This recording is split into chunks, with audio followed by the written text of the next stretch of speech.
Thân chào cả nhà, không nên xem chùa đâu đó. Nhớ đăng ký, like, comment để ủng hộ team nha. Anh trai tôi dẫn một đội đến Bắc Cực để thiết lập một trạm nghiên cứu. Nhưng ngay sau đó, cả đội mất tích. Trong khu trại trống rỗng, xuất hiện một cái hố băng sâu không đáy. Đội cứu hộ đi xuống tìm kiếm, những người trở về đều phát điên để tìm ra sự thật của vấn đề. Tôi cùng đội tới Bắc Cực. Nhưng giáo sư Trương lại nói với tôi rằng ở Bắc Minh có cá. Họ đã gặp quái. 3 tháng trước, anh trai tôi được lệnh đến Bắc Cực để thiết lập một trạm nghiên cứu khoa học mới. Lúc đầu mọi thứ đều ổn. Trạm nghiên cứu Bắc Cực Côn Bằng. Từ việc lựa chọn địa điểm đến xây dựng đều diễn ra suôn sẻ. Cho đến 2 tuần trước, tổng đài đột nhiên nhận được một tin nhắn. Mau chạy đi, đừng xuống đây. Tổng đài ngay lập tức hỏi chi tiết. Nhưng 24 giờ trôi qua, chẳng nhận được câu trả lời từ trạm nghiên cứu khoa học Côn Bằng. Tất cả thành viên nghiên cứu khoa học trong trạm đều bị mất liên lạc. Vì lý do an toàn, tổng đài lập tức đề nghị trạm nghiên cứu khoa học gần nhất cử người đến kiểm tra. Thành viên trạm khác sau khi đến chỉ thấy trạm nghiên cứu trống rỗng. Ở giữa trạm nghiên cứu có một hang động băng kỳ lạ có đường kính khoảng 2 mét, không đáy, lại còn phả ra mùi hôi thối kỳ lạ. Trong khi đó, đài phát thanh trong trạm nghiên cứu phát đi phát lại những tin nhắn kỳ lạ. Băng đang thở. Chim trở thành cá lớn, dọc sông mọc lên thành đồng. Giọng nói đó thật sự là của anh trai tôi. Sau khi kiểm tra sơ bộ, đồ dùng sinh hoạt của các thành viên trong trạm nghiên cứu, quần áo hàng ngày đều còn đó, thiết bị vận chuyển cũng không thiếu một thứ. Thứ duy nhất thiếu là thiết bị lặn. Người và thiết bị lặn đều không còn nữa, mặc nhiên khiến người ta liên tưởng đến đường hầm băng trong lòng đất. Hơn nữa, tin nhắn cuối cùng từ trạm Côn Bằng nhắc nhở không nên xuống. Đừng xuống. Đừng xuống. Ở Bắc Cực này, ngoài tảng băng trôi thì chính là biển. Câu trả lời đã rõ. Ngay sau đó robot lặn được thả vào hang băng.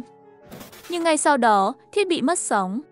Trong tuyệt vọng, hai nhà khoa học quyết định lặn xuống hang băng, tìm hiểu xem. Nhưng ai ngờ lần này lại xảy ra tai nạn. 2 người, chỉ có một người trở về. Người đàn ông trở về bị điên khi lên bờ. Cả người rơi vào trạng thái hoảng loạn. Sau khi xem xét tình hình, cấp trên quyết định triệu tập một nhóm thám hiểm đặc biệt, tìm kiếm cứu nạn ở Bắc Cực. Tôi có nhiều kinh nghiệm thám hiểm. Cộng với mối quan hệ của anh trai tôi được chọn làm thành viên của nhóm thám hiểm. Ngay sau khi nhận được thông báo, tôi đã đến bệnh viện tâm thần. Người sống sót thoát ra từ đó, hôm nay bị đưa về nước, đang được điều trị. Ngay trước cửa phòng bệnh, tôi tình cờ gặp giáo sư Trương. Giáo sư Trương không chỉ là một nhà sinh học biển, mà còn là giáo viên của anh trai tôi, đồng thời cũng là thành viên của nhóm thám hiểm mới thành lập. Giáo sư Trương, Vương Đào thế nào rồi? Vương Đào là người sống sót kia. Giáo sư Trương nhìn phòng bệnh đóng kín, lắc đầu. Anh ấy chịu kích thích rất lớn, hỏi gì cũng không ra. Vậy bây giờ có tiện vào thăm không? Giáo sư Trương định nói gì đó rồi thôi, cuối cùng cũng gật đầu. Sau khi vào phòng bệnh, tôi ngửi thấy một mùi rất đặc biệt, tương tự như hỗn hợp mùi cá và hương hoa quế. Nơi bốc mùi đến từ hình bóng đang run rẩy trên giường bệnh, nằm trong chăn. Tôi nhìn giáo sư Trương, hình như đoán được thắc mắc của tôi. Anh ấy giải thích lý do khi Vương Đào ra khỏi băng bị dính một loại chất nhầy kỳ lạ. Mùi cậu ngửi thấy là chất nhầy còn sót lại. Đối với thành phần chất nhầy, phán đoán ban đầu là từ một loại sinh vật không xác định. Sinh vật không rõ. Đúng vậy, ngay lúc này, Vương Đào đột nhiên từ trên giường ngã xuống, bắt đầu co giật. Lạnh quá, nóng quá. Tôi vội vàng đi qua, khoảnh khắc tay chạm vào anh ta, tôi lập tức rút lại.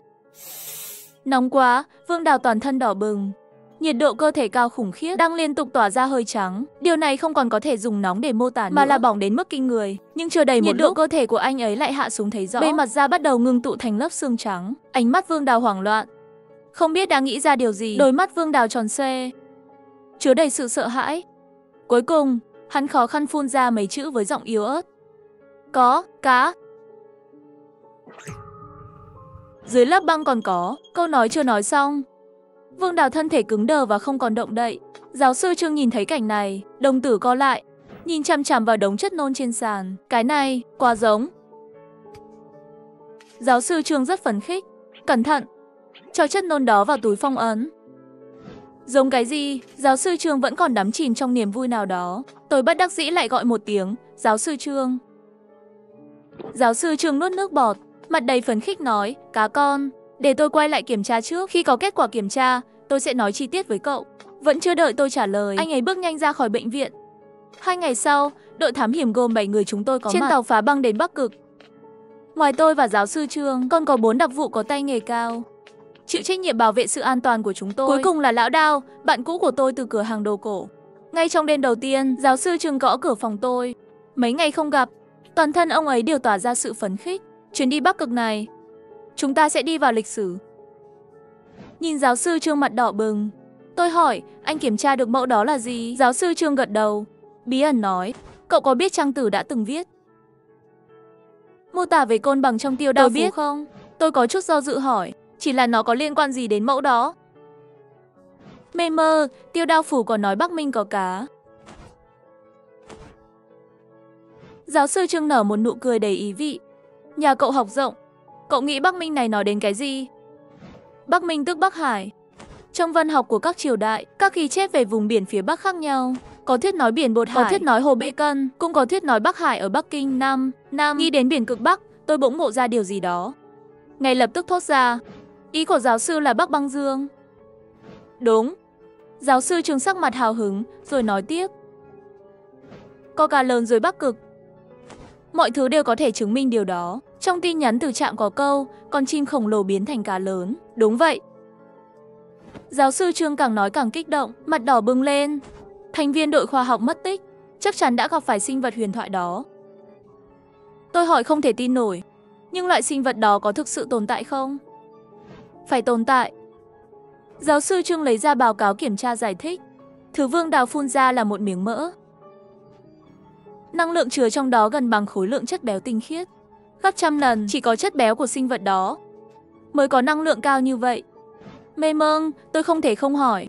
Giáo sư, ông chắc chắn chứ? Giáo sư Trương lấy ra một cái túi tài liệu đặt lên bàn, từng chữ một. Tôi đã gặp nó 10 năm trước. Gì? Ông đã thấy côn bằng rồi? Ừ, tôi bị sốc. Sinh vật này không khoa học chút nào. Không rõ lắm. Tôi cũng chỉ nhìn thấy nó từ xa trên biển. Sau đó anh ta kể lại kinh nghiệm năm đó. 10 năm trước, tôi đã nghiên cứu về các sinh vật Bắc Cực, từng tìm thấy một con cá voi Bắc Cực bị mắc kẹt dưới lớp băng ở vùng cực. Lúc đó tình hình khẩn cấp. Đội khoa học quyết định phá băng. Nhưng ngay khi băng sắp vỡ, biển sâu ở dưới băng, đột nhiên xuất hiện một cái bóng lớn. Đứng trên băng, con người rất nhỏ bé. Nói đến đây, giáo sư Trương sợ hãi. Con cá voi Bắc Cực nặng hàng chục tấn, trong nháy mắt trực tiếp bị một lực hút kinh khủng nào đó hút đi. Mất tích trong nháy mắt. Tôi trầm ngâm một lát, nói ra suy đoán của mình. Có thể là cá voi xanh khổng lồ không? Không thể nào. Giáo sư Trương rút từ túi hồ sơ ra, báo cáo kiểm tra đã ố vàng. Đây là lúc tôi mạnh dạn thu thập bằng thiết bị chuyên dụng. Tôi lấy ra và xem cẩn thận. Sau đó so sánh báo cáo trước đây. Mê mông, giống hệt nhau. Sao rồi? Tôi căng thẳng, bình tĩnh hỏi. Theo thông tin có sẵn, chỉ có thể phán đoán sơ bộ có thể là sinh vật biển khổng lồ, cũng có thể là đàn cá dày đặc. Giáo sư Trương hừ lạnh. Quay đi. Đến Bắc Cực, cậu sẽ hiểu. Nhìn bóng lưng ông rời đi, mặt tôi trùng xuống. Giáo sư Trương là nhà nghiên cứu khoa học, trong ngành cũng nổi tiếng là nghiêm khắc. Thông tin vừa rồi rõ ràng là không thuyết phục. Nhưng sao ông lại chắc chắn như vậy? Chẳng lẽ ông còn có manh mối nào khác sao? Ông chủ, có cần tôi đi cậy miệng hắn ra không? Một bóng người như tháp sắt xuất hiện ở cửa. Không cần, tôi khoát tay dặn dò, lão Đao. Trong thời gian này anh hãy điều chỉnh trạng thái cho tốt. Đến lúc đó có thể là một trận chiến khó khăn. Hiểu rồi, lão Đao cũng không lằng nhằng, nhanh chóng rời đi. Tôi lấy sổ ghi chép ra, đánh dấu vào tên của Trương Phong Đào. Trên ghi chú này, tôi đã sắp xếp tất cả manh mối về vụ việc.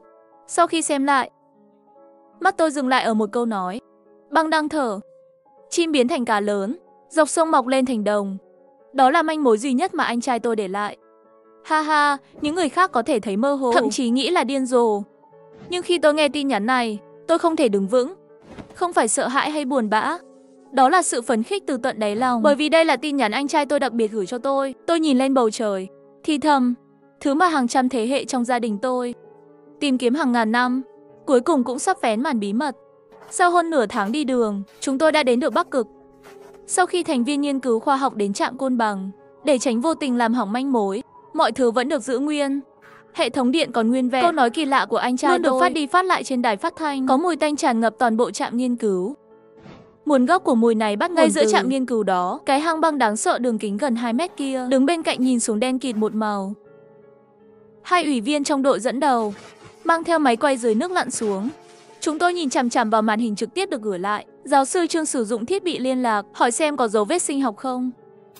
Báo cáo, hiện không có. Tiếp tục lặn. Ánh sáng ngày càng tối, chỉ có khoảng cách vài mét mà đèn pha chiếu sáng là có thể nhìn rõ. Mấy thu âm truyền về đều là âm thanh của dòng nước chảy. Ngay lúc này, tôi đột nhiên nhìn thấy hình ảnh lướt qua vài màu đỏ, bóng trắng, quay ống kính số 3 hướng về hướng 8 giờ của cậu. Nhận được, hướng ống kính thay đổi. Đèn cũng chiếu qua, nhưng ngoài lớp băng dày, không có gì khác. Chuyện gì vậy? Không còn gì sao? Tôi phát lại video, đúng lúc nhấn tạm dừng. Giáo sư, xem đây là cái gì? Bởi vì tốc độ quá nhanh, trong ảnh chỉ có một vài điểm ảnh mờ hình dài. Chủ yếu là màu đỏ và trắng, giống như máu. Giáo sư Trương nhìn chằm chằm vào màn hình, nó chỉ có cỡ bàn tay thôi sao? Có phải là một loại tôm nào đó không? Chắc là không. Giáo sư, nhìn kỹ đi, những thứ đó ở trong băng. Bên trong. Giáo sư Trương lập tức chỉ đạo để ống kính gần mặt băng. Khi hình ảnh dần được phóng to, hình ảnh rung chuyển dữ dội. Khi sắp ổn định, đột nhiên tiếng nước vang lên, một khuôn mặt đẫm máu xuất hiện. Ngay trước ống kính, màn hình bị gián đoạn, cuối cùng chỉ có tiếng hét vang lên, nó vừa vang vọng vừa không liên tục. Không về được, chúng tôi bị bao vây, nhanh, nhanh, qua đó. Số 3, số 4 nghe được xin vui lòng trả lời, nghe được xin vui lòng trả lời. Giáo sư Trương liên tục gọi, tất cả đều không có phản hồi, và dây kéo của cả hai người kia cũng đứt ra. Lão Đao, xuống xem sao? Tôi nhìn Lão Đao và suy nghĩ. Lão Đao nghẹn ngào gật đầu, mặc thiết bị lặn vào và nhảy vào hang băng mà không nhìn lại. Mười mấy phút sau có tiếng nói của anh ta, ông chủ. Khoảng 60 mét dưới mặt nước, một lỗ hổng đã bị phá vỡ trên bức tường băng. Lỗ bao nhiêu? Nơi rộng nhất là khoảng 1 mét. Người có thể vào. Nghe câu trả lời, tôi lập tức mặc bộ đồ lặn vào. Giáo sư, để tôi xuống xem. Tôi cũng đi. Giáo sư Trương lập tức nói. Tôi nhìn mái tóc trắng của giáo sư Trương.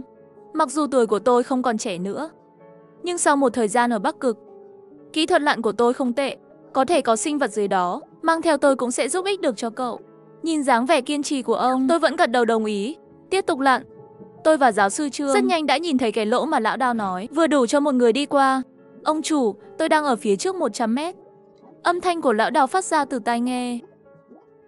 Tôi cứng rắn, dẫn giáo sư Trương vào hang. Nước trong hang không yên tĩnh, mà đầy biến động. Đây là băng đang thở sao? Tôi mím môi. Bơi thêm 100 mét, nhìn thấy Lão Đao đang đợi chúng tôi ở chỗ cũ. Anh ta nói, 150 mét phía trước là một hang động khổng lồ. Tín hiệu nhiễu rất mạnh. Thiết bị liên lạc không sử dụng được. Tôi gật đầu, theo anh ta đến cuối hang động, ra khỏi mặt nước. Như Lão Đao nói, đó là một hang động khổng lồ, trên mặt nước, gần 20 mét từ đỉnh của hang động. Ngay khi chúng tôi thu dọn bình dưỡng khí, Lão Đao dò đường phía trước. Tin thấy bộ đồ lặn của hai ủy viên, nhưng người đã biến mất. Chẳng lẽ họ... Giáo sư Trương muốn nói lại thôi. Lão Đao lặng lẽ rút đao găm ra bảo vệ chúng tôi ở phía sau. Anh ta nhìn chằm chằm vào chiếc bộ đồ lặn đó. Trong nháy mắt, một lớp màu trắng xuất hiện. Đó là 3 khuôn mặt đẫm máu. Chỉ một lát thôi, 3 vật thể màu đỏ trắng kia liền lao đi với tốc độ cực nhanh, biến mất như thể chưa bao giờ xuất hiện. Giáo sư Trương dụi mắt. 3 thứ đó cậu nhìn rõ không?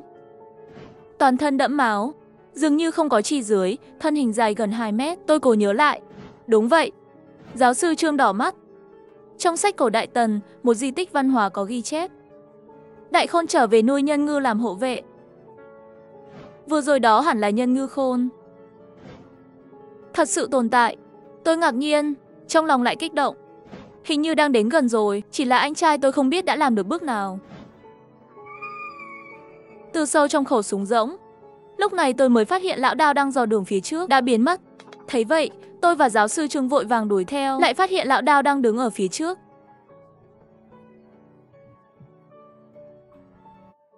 Giáo sư Trương phát ra một tiếng hét thảm thiết, mặt đầy sợ hãi nhìn về phía trước. Tôi nhìn theo, hình ảnh đáng kinh ngạc đập vào mắt. Một luồng lạnh lẽo xông thẳng vào não. Cách đó không xa, trong nước có một vật màu đỏ và trắng. Màu đỏ và trắng không phải là màu của chính nó, mà là thịt và máu. Đây không phải là nhân ngư, mà là da của con người bị bọc lại. Trên chân có giày, da và trái tim rũ xuống trên người. Nhìn từ xa trong nước trông giống như đuôi cá dầu mỡ. Nếu nhìn kỹ, sẽ thấy người dưới nước là một trong 2 ủy viên xuống nước.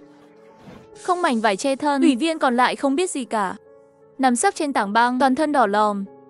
Thấy chúng tôi, anh ấy như gặp vị cứu tinh, hét lên, mau đưa tôi đi. Nhanh lên! Tôi và giáo sư Trương nhìn nhau. Rõ ràng, điều này rất giống với triệu chứng của Vương Đào. Vẫn chưa đợi chúng tôi phản ứng, ủy viên run rẩy, ngã vào nước đá. Khoảnh khắc thì tách ra. Tôi không thể không cắn răng nhớ đến những nhân ngư mà tôi nhìn thấy trước đó. Chắc là thành viên nhóm nghiên cứu khoa học mất tích. Thảm kịch vừa rồi, bởi vì bên trong và bên ngoài cơ thể nhiệt độ quá lớn khiến giáo sư Trương nhíu mày. Khó hiểu nói. Chỉ là đây là nguyên nhân gì vậy? Lúc này lão Đào ánh mắt ra hiệu. Chú ý có thứ gì đó trong nước. Chỉ thấy trên xác chót dưới nước bò ra một con, lớn cỡ móng tay. Toàn thân có màu đỏ sặc sỡ. Tôi vội vàng làm một động tác lùi lại, kéo giáo sư Trương ra khỏi khu vực nguy hiểm. Sau khi con bọ đó đi, giáo sư Trương không khỏi nghi ngờ. Loại côn trùng này tôi chưa từng thấy bao giờ. Cậu biết đấy. Trước đây từng thấy trên sách cổ, loại bọ này gọi là báo ứng xuân, toàn thân như lửa đỏ, nhưng lại sống ở một nơi rất lạnh. Nó có thể tiết ra một loại nọc độc, để thịt người bị đốt cháy và da bị đóng băng, cuối cùng chết trong đau đớn. Lúc trước tưởng là thứ chỉ có trong tiểu thuyết, không ngờ là thật. Giáo sư Trương thở dài cảm thán, nói ra, tôi vẫn là nghiên cứu sinh, không ngờ không biết nhiều như cậu. Mê mơ, tôi chỉ đọc sách thôi. Ha ha ha, tôi hơi vội vàng giải thích. Ông cũng biết tổ tiên tôi từng là sử gia, có rất nhiều sách được lưu truyền. Giáo sư Trương gật đầu không nói thêm. Sau đó ba chúng tôi tiếp tục đi. Trên đường đi, tiếp tục xuất hiện rất nhiều thiết bị lặn. Tất cả đều do nhóm nghiên cứu khoa học mất tích để lại. Một trong số đó là của anh trai tôi mở nó ra với tâm trạng lo lắng. Ngoài thiết bị cơ bản, còn có một camera di động. Khởi động xem thấy bên trong có 3 video. 3 video này đều là trải nghiệm của anh trai tôi lúc đó. Sau khi xem xong, trái tim chúng tôi rất lâu không thể bình tĩnh lại. Video đầu tiên là ở đâu đó trên băng. Âm thanh ồn ào, tất cả thành viên đoàn thám hiểm nhìn lên bầu trời. Một giây trước thời tiết quang đãng, bầu trời xanh mướt. Giây tiếp theo giống như đêm cực, trong nháy mắt, trời hoàn toàn tối. Có thể nhìn thấy mây, nhưng có thể phân biệt rõ ràng có thứ gì đó khổng lồ trên mây che khuất mọi thứ. Vài phút sau, thứ che khuất mặt trời có thể nhìn thấy bằng mắt thường đang chìm xuống, chiếm trọn cả màn hình. Chúng tôi cũng có thể cảm nhận được áp lực như bầu trời sụp đổ. Quá trình này kéo dài vài phút. Bỗng nhiên trời sáng, băng bắt đầu rung chuyển dữ dội, đồng thời truyền ra tiếng gầm như sấm rền. Sai ống kính, trên mặt biển nổi lên sóng lớn nguy hiểm. Nhìn mãi không thấy đâu. Video thứ hai ghi lại hình ảnh đội thám hiểm vào hang băng. Trong đám người, anh trai tôi một mình lặn xuống nước, chỉ vào lỗ hổng trên tường băng, phấn khích nói, sau 3 ngày, cái lỗ này cuối cùng lại xuất hiện. Nói xong anh liền chui vào hang. Những gì nhìn thấy và nghe thấy sau đó đều giống như chúng tôi. Không biết có phải do thiết bị hư hỏng không? Có một phần nội dung bị thiếu ở giữa video. Màn hình đen sau nửa giờ. Anh trai tôi xuất hiện trong hình ảnh rung chuyển. Anh ấy rất xấu hổ, mặt phức tạp. Họ không nên xuống đây. Tôi đã bảo họ đợi tôi ở trạm nghiên cứu, nhưng họ đã tự tiện đi xuống. Họ đã đánh thức báo ứng xuân. Khi tôi tìm thấy họ thì đã muộn rồi. Nói về chuyện đó, mắt anh trai tôi đầy máu, che ống kính lại. Video thứ ba là ngắn nhất nhưng cũng gây sốc nhất. Băng tuyết phản chiếu ánh lửa đỏ thẫm, như thể đang ở trong thế giới sắc đẹp. Cuối cùng cũng tìm được cánh cửa bằng đồng khổng lồ như cánh cửa của các vị thần, thiêng liêng và bí ẩn. Chỉ nhìn thôi, nó cho người ta cảm giác mình như con sâu kiến. Khi cánh cửa bằng đồng từ từ mở ra, từ giọng nói kích động của anh trai tôi cũng có thể đoán được. Thứ bên trong khiến tôi kinh ngạc. Khi ống kính đến gần cửa, một cái gì đó trong bóng tối sắp được tiết lộ. Tuy nhiên, video đã bị cắt và ống kính tắt. Video đầu tiên có giống như khi con quái khổng lồ vào nước hóa thành côn bằng không? Sau khi xem 3 video, giáo sư Trương vội vàng bảo tôi xem lại cái thứ nhất. Tôi đã hồi phục lại sau những video đau lòng. Sợ rằng không còn nhiều thời gian nữa, xem ra thật sự không thể dùng lẽ thường mà đo lường được. Mặc dù không nhìn thấy toàn bộ, nhưng từ video, thật sự như một cái gì đó khổng lồ trên bầu trời rơi xuống Bắc Băng Dương. Vâng, tôi có thể thấy. Giáo sư Trương có một nỗi ám ảnh lớn với côn bằng. Sự kích động của giáo sư Trương có thể nhìn thấy rõ ràng. Sự suy giảm vừa rồi vì chuyện côn trùng đã hoàn toàn biến mất. Còn tôi tập trung vào video thứ ba. Cánh cửa đồng. Cánh cửa đồng mọc ra từ dung nham. Tôi có linh cảm, đã đến rất gần với thứ đó rồi. Phát hiện trong video giống như thêm động lực cho chúng tôi, càng ngày càng kiên định tiến lên con đường băng tuyết phía trước. Hang bên trong lớn hơn tôi tưởng, ngoại trừ những bức tường băng vỡ, chúng tôi mất chút thời gian để dọn dẹp khối băng, mọi thứ khác đều rất thuận lợi. Nhưng ngay khi chúng tôi đang vui mừng, thực tế lại tưới cho một chậu nước lạnh. Phía trước xuất hiện 2 con đường rẽ. Khi tôi do dự, giáo sư Trương bất ngờ lao sang con đường bên trái. Không ổn, tôi đột nhiên nghĩ đến điều gì đó và sắc mặt thay đổi đột ngột. Lão Đao, ngăn ông ấy lại. Lão Đao mặc dù phản ứng nhanh, nhưng vì mang theo trang bị nên vẫn chậm một bước. Tiếng nổ vang lên, tảng băng bên trái bị vỡ, ngay lập tức sụp đổ và chặn đường. Mặt tôi tối sầm lại ngay lập tức. Giáo sư Trương, ông đang làm gì vậy? Bên phải là đường cụt. Các người mau về đi. Giọng nói của giáo sư Trương truyền ra từ tảng băng. Con đường phía sau quá nguy hiểm. Tôi không muốn các người chết ở đây. Nhưng qua lớp băng, chúng tôi không thể. Giáo sư Trương, vẻ mặt lúc này. Tôi không sống được lâu. Tôi muốn tự mình đi xem côn bằng. Cảm thấy lúc này không khí có chút căng thẳng. Tôi lên tiếng. Giáo sư, ông biết điều gì mà chúng tôi không biết sao? Chờ nửa ngày không thấy tiếng giáo sư truyền đến. Rõ ràng là người đối diện đã rời đi rồi. Giáo sư Trương đã đi xa trong lối đi, lúc này đang cầm điện thoại di động, soi trên một tờ giấy hơi vàng, hoặc có thể gọi là bản đồ. Trên đó vẽ từ miệng hang xuống đáy nước, ngã ba đường vừa rồi, và con đường quanh co phía sau. Ha ha ha, không ngờ 10 năm rồi. Tôi rốt cuộc lại một lần nữa chờ được cơ hội côn bằng xuống nước. 10 năm trước tôi không thể lấy được thịt của côn bằng. Lần này tôi nhất định phải lấy được. Thân thể già nua này của tôi không còn nhiều thời gian. Đại tần khí do tổ tiên thương gia truyền lại, có ghi chép trong sách cổ. Ăn thịt côn bằng, tất cả bệnh tật biến mất và có thể trường sinh bất lão. Ha ha, không uổng công những năm này, những công sức tôi bỏ ra.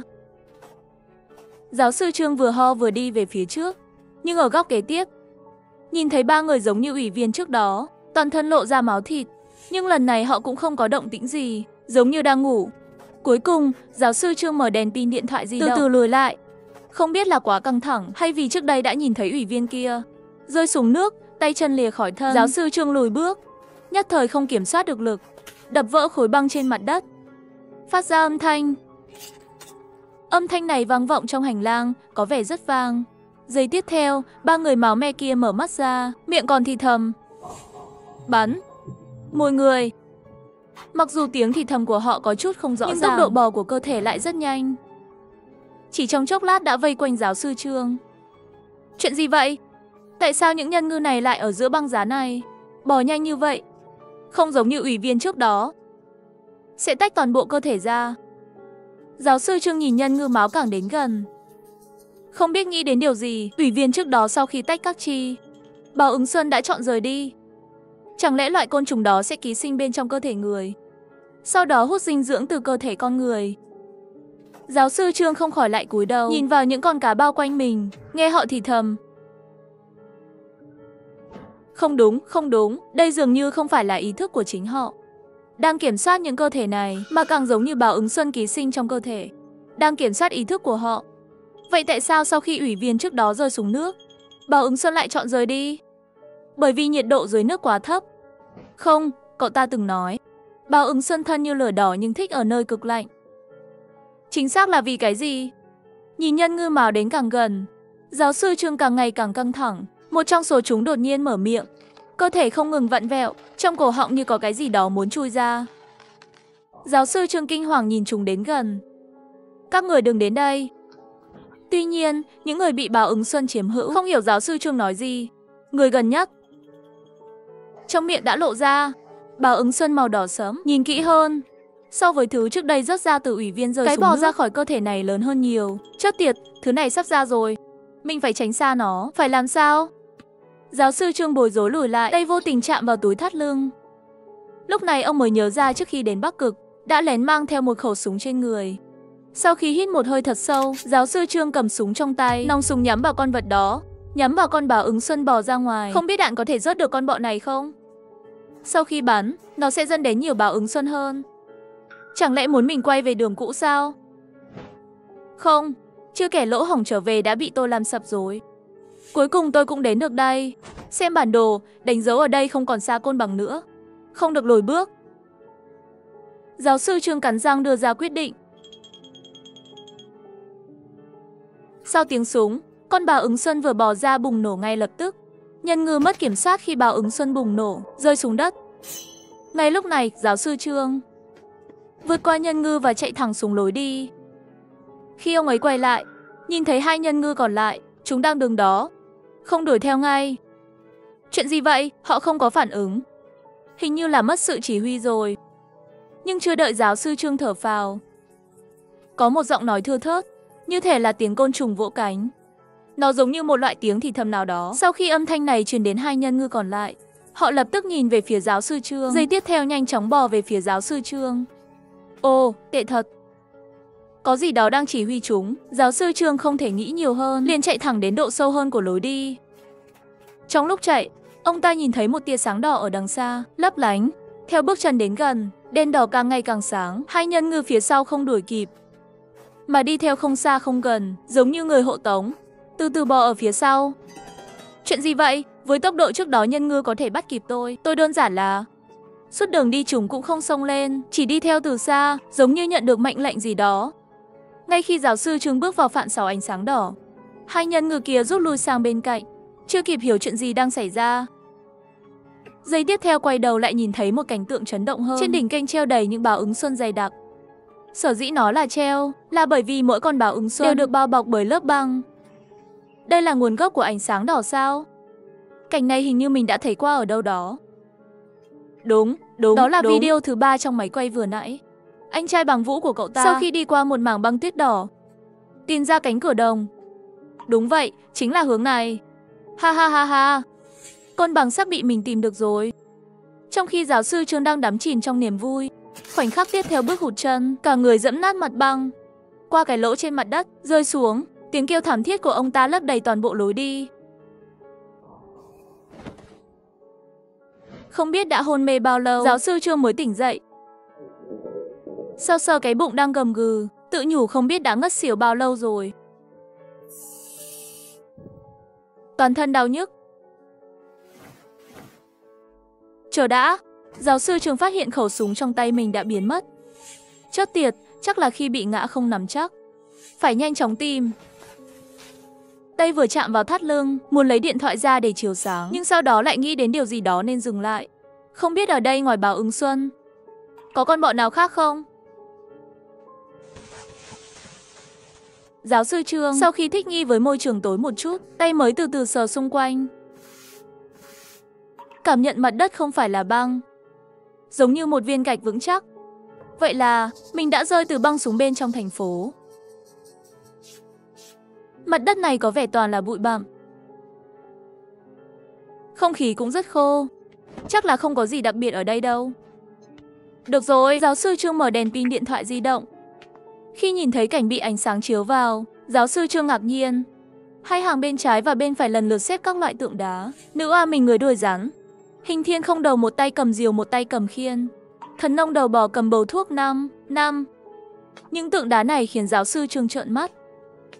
Những thứ này đều đã xuất hiện trong Kinh Sơn Hải. Là những nhân vật thần thoại. Ai đã đặt tượng đá của họ ở đây? Nhìn bề ngoài sẽ cho người ta cảm giác đổ nát. Giáo sư Trương đến gần, không nghi ngờ gì khi nhìn vào những bức tượng đá này mới phát hiện bề mặt xuất hiện rất nhiều vết nứt như mạng nhện. Ông ấy không kìm được đưa tay ra, muốn nghiên cứu những bức tượng đá lốm đốm này. Ngay lúc này, một giọng nói từ phía sau gọi đến giáo sư Trương. Đừng chạm tay vào những bức tượng đó. Chưa nói xong, bàn tay của giáo sư Trương đã được đặt trên tượng đá nữ oa rồi. Giây tiếp theo, tượng đá bắt đầu kêu. Đường vân trên bề mặt bắt đầu vỡ vụn. Ngay sau đó là tượng đá của hình thiên bị nứt. Một cái đầu mọc ra từ đó. Nhìn kỹ hơn lại có chút giống với con bọ ngoài kia. Không đợi giáo sư Trương hoàn hồn, tượng đá thần nông bên cạnh cũng rung động theo. Tay bò rơi xuống đất, đầu mới mọc ra, giống hệt như cái trên đầu hình thiên. Có thể tưởng tượng, tượng nữ oa gần nhất với giáo sư Trương giờ phút này cũng mọc ra tương tự. Cả căn phòng cũng đang rung chuyển vào lúc này, rung chuyển như thể có thứ gì đó đang thở. Nhìn giáo sư Trương đứng tại chỗ, tôi chạy tới và kéo ông ta ra, tránh xa những tượng đá và nhặt khẩu súng ông ta để lại trên mặt đất. Chờ chúng tôi kéo ông ta vào góc, giáo sư Trương lập tức hỏi chuyện gì đang xảy ra.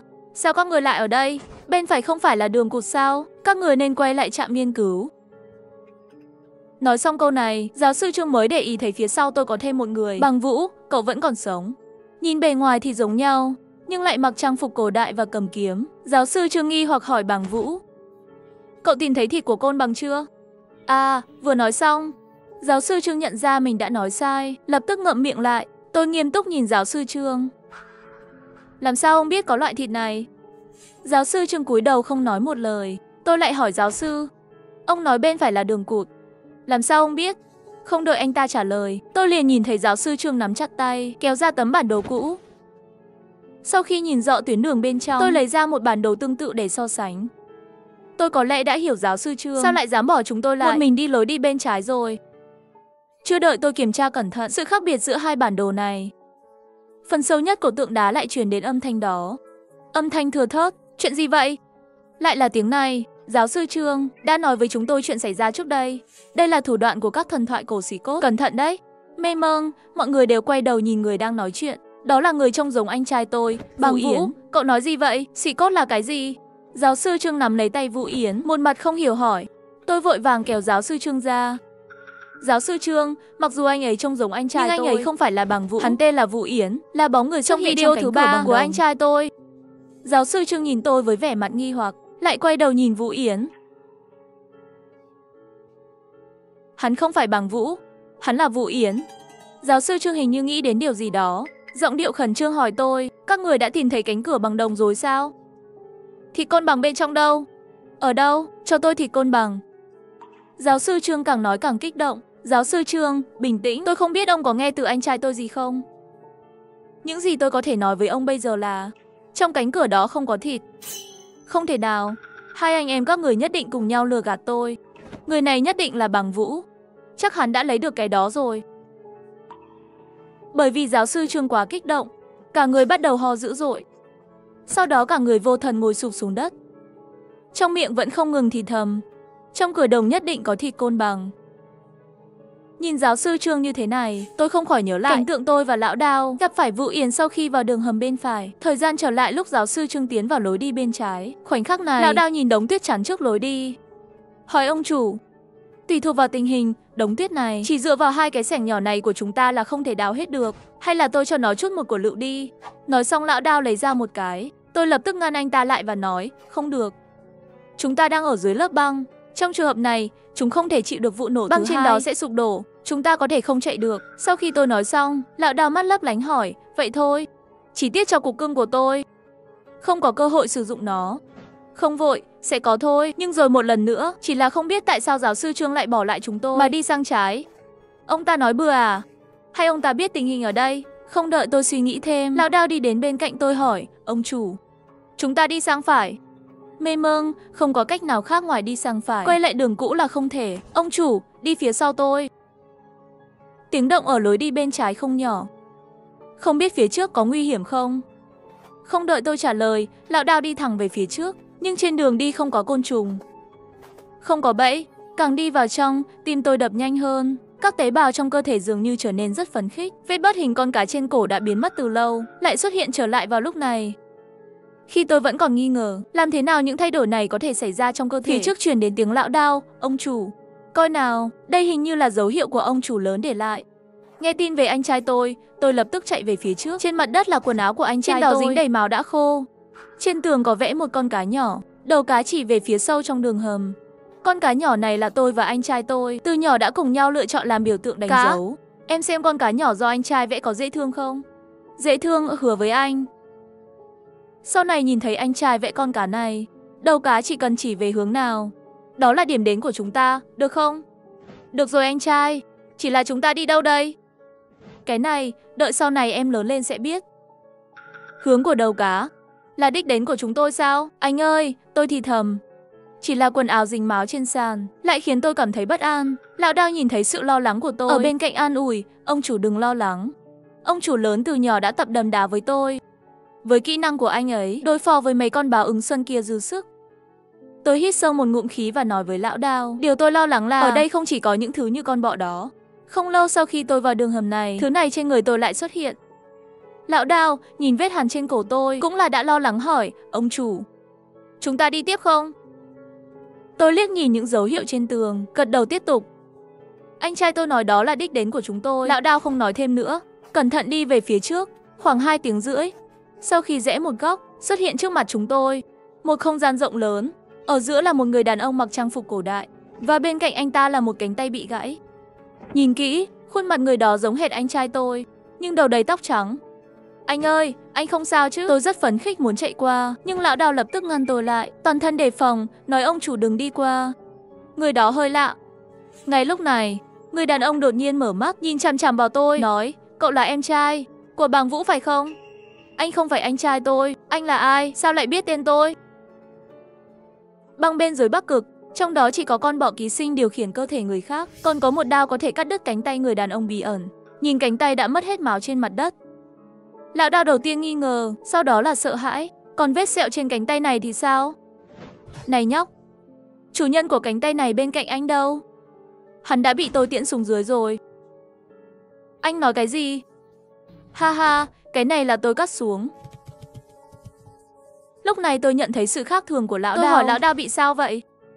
Lão Đao không trả lời tôi, chỉ đưa cho tôi ba lô của tôi, rồi lấy đao của anh ta, từng bước đi về phía người đàn ông trang phục cổ đại. Lão Đao, anh làm gì vậy? Ông chủ, tránh xa khỏi đây. Người đàn ông này nguy hiểm.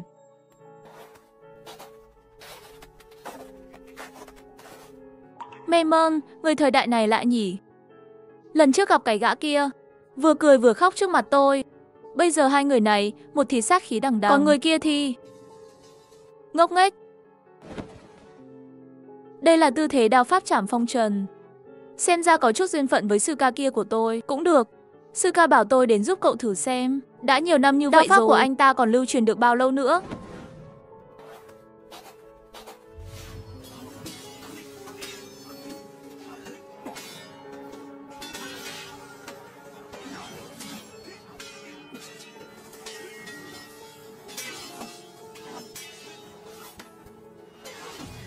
Ông chủ à, kỹ thuật của anh hơi kém đấy nhé, tốc độ hơi chậm. Để xem thế nào mới gọi là tốc độ.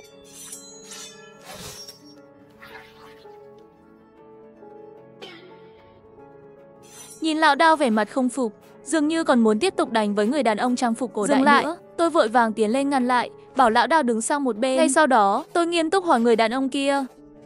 Anh là ai? Tại sao cũng biết về gia tộc nhà họ Bàng chúng tôi? Bởi vì sư huynh Bàng Cao Nghị cùng luyện tập với tôi lúc nhỏ. Nghĩ lại thì nhớ họ quá. Nghe được cái tên này tôi lập tức ngạc nhiên. Bởi vì trong gia phả của tổ tiên họ Bàng, cái tên Bàng Cao Nghị được viết ngay đầu. Anh biết Cao Nghị lão tổ? Hơn cả quen biết. Này, chúng tôi từ nhỏ đã cùng nhau gia nhập môn hạ của sư phụ. Lúc đó chúng tôi vô tư làm sao? Luyện tập mỗi ngày.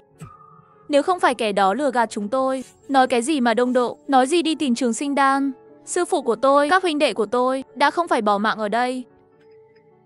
Nghe thấy người trước mắt này là anh em đồng môn với Cao Nghị lão tổ, tôi và Lão Đao không khỏi nhìn nhau. Lời nói của người này có bao nhiêu uy tín? Tôi suy nghĩ một chút, sau đó nói, trước đây tôi đã thấy trong gia phả nhà họ Bàng. Nói là lão tổ hồi nhỏ đúng là ở trong một môn phái nào đó, tập võ. Chỉ là một ngày nào đó, tất cả mọi người của giáo phái này dường như nhận được lệnh gì đó, tất cả rời khỏi đó. Mà Cao Nghị lão tổ bởi vì về nhà thăm gia đình, vì vậy đã bỏ lỡ. Mê mông, tôi sắp xếp lại suy nghĩ một chút, bước tới hỏi, tiền bối, không biết nên gọi ngài là gì? Tên tôi là Vũ Yến. Tiền bối Vũ Yến, đây có phải là cánh tay của anh trai tôi không? Giờ anh ấy ở đâu? Tôi xúc động hỏi. Đừng lo, anh trai cậu chỉ thiếu một cánh tay, bị tôi đưa xuống dưới rồi, những thứ khác không sao đâu. Dưới? Bên dưới là di tích cánh cửa đồng. Nghe được 4 chữ này, tôi không thể không bước về phía trước 2 bước. Ý anh là anh trai tôi đã vào bên trong cánh cửa bằng đồng? Ừ. Chỉ có thể vào cánh cửa đồng để kiểm soát độc tố trong cơ thể anh ấy. Độc tố gì? Tôi không hiểu, tiếp tục hỏi. Và tại sao tay của anh trai tôi lại bị ngài chặt? Bởi vì nếu thứ này không được cắt bỏ kịp thời thì sẽ chết. Anh em hai cậu chắc phải xuống suối vàng mới có thể nhìn thấy nhau rồi. Tôi nhìn theo hướng anh ta chỉ. Bàn tay gãy, vẫn cầm một con báo ứng xuân màu tím, chỉ là nó không còn hoạt động nữa. Nhìn cánh tay gãy quen thuộc trên mặt đất, trong lòng tôi vừa lo lắng vừa tức giận. Đây là báo ứng xuân, sao anh trai tôi lại bị thứ này ký sinh? Trước khi anh trai tôi đến Bắc Cực, đã mặc đồ bảo hộ và đem theo lá bùa của thất sư trong từ đường trên người rồi. Làm sao? Làm sao có thể như vậy? Tôi nhìn cánh tay trên mặt đất với vẻ mặt kinh ngạc, não trống rỗng. Bởi vì người tôi gặp trước đây sau khi rơi xuống nước, hình ảnh tách rời tứ chi, gây cho tôi một cú sốc thị giác rất lớn. Lúc này tôi cũng đang lo lắng, có phải anh trai tôi cũng gặp chuyện gì không? Tôi nhanh chóng hỏi tiền bối Vũ Yến, tại sao anh trai tôi lại cầm cái thứ màu tím này trong tay? Tôi chưa nói xong, chỉ cảm thấy cổ họng nóng lên, cả người phun ra một ngụm máu đen, giống như lúc trước trong hang. Nhiệt độ và nhịp tim tăng nhanh lại ập đến.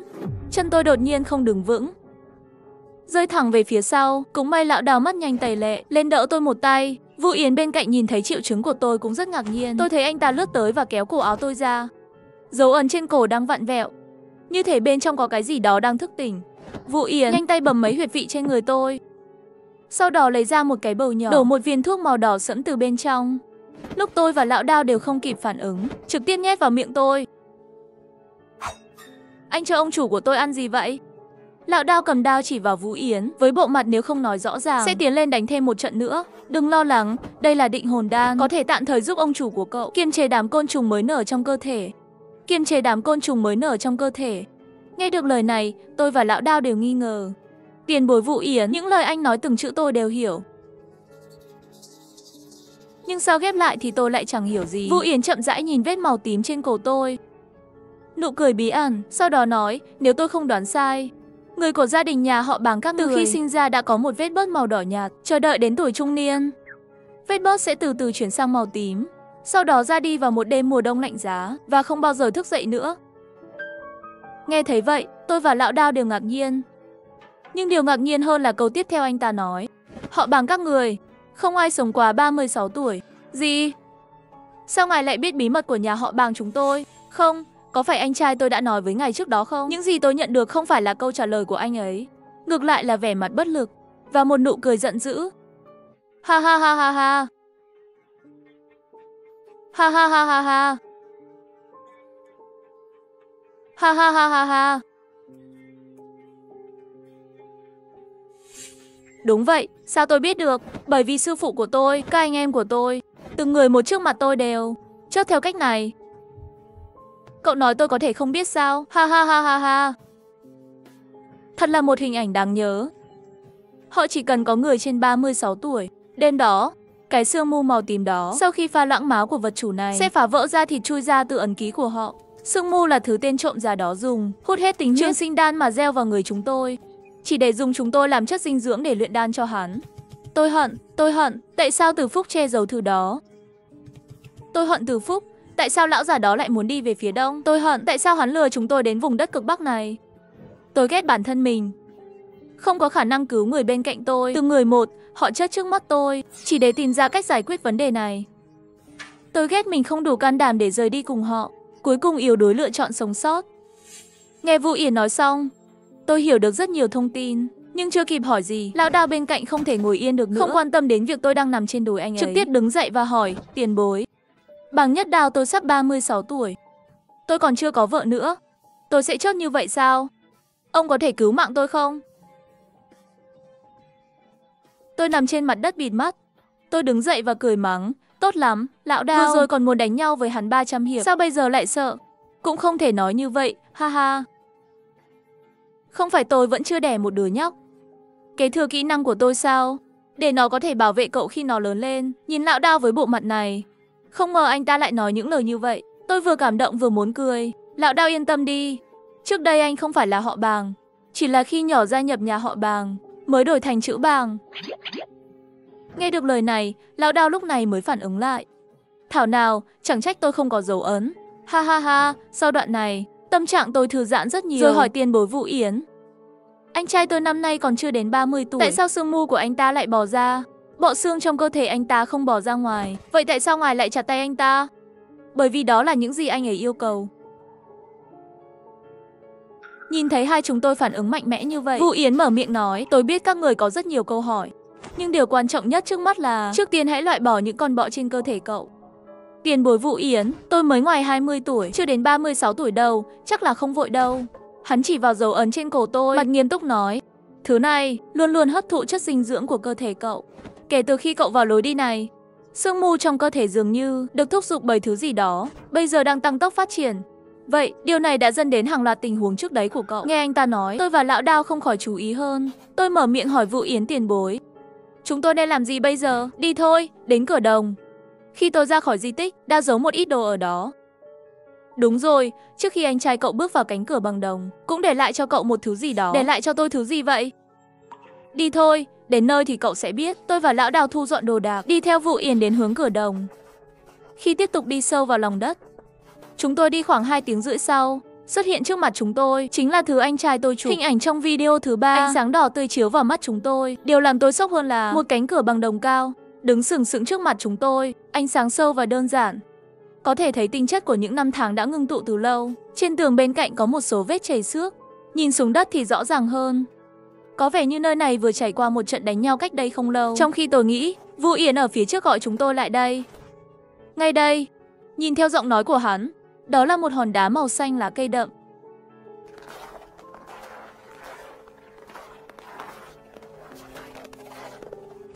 Cậu ngồi trên này và cởi quần áo ra.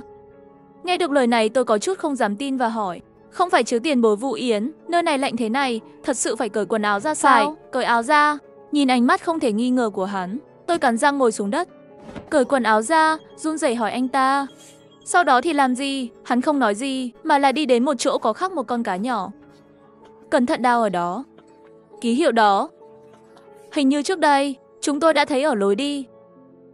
Có thể là do ông chủ lớn để lại không? Phải, đó là dấu ấn của anh trai tôi. Nhưng bây giờ đừng nghĩ về nó. Tôi có lẽ đã đoán được trong video thứ 3 của anh trai tôi. Chuyện gì đó đã xảy ra lúc đó. Sau khi anh trai tôi chụp được ở đây bằng máy quay video, gặp được tiền bối Vu Yến đi ra từ cửa đồng. Cả hai, lúc đầu chắc là có đánh nhau. Nhìn những vết chảy xước trên mặt đất này và trên tường. Mê mông, lão đào nghe lời tôi nói cũng phản ứng lại.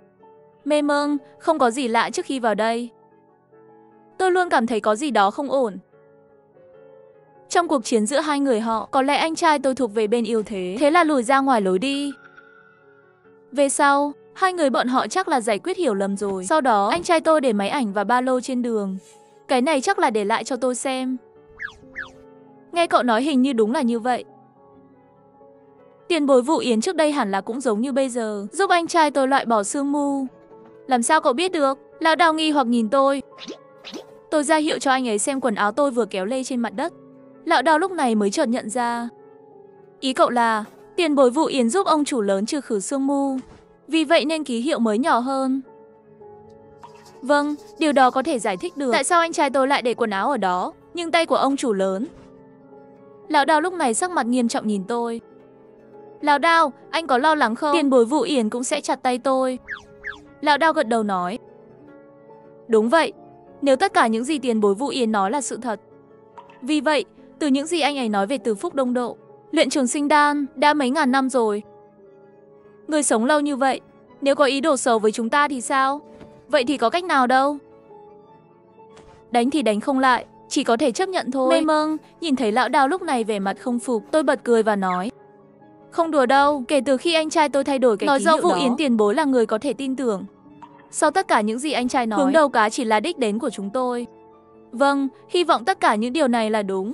Nhưng ông chủ, chỉ cần có lão đao tôi ở đây, nếu ai dám đánh cậu, vậy thì phải hỏi, đao trong tay tôi có đồng ý không nữa? Nhìn nụ cười ngốc nghếch của lão đao, một dòng nước ấm dâng lên trong tôi.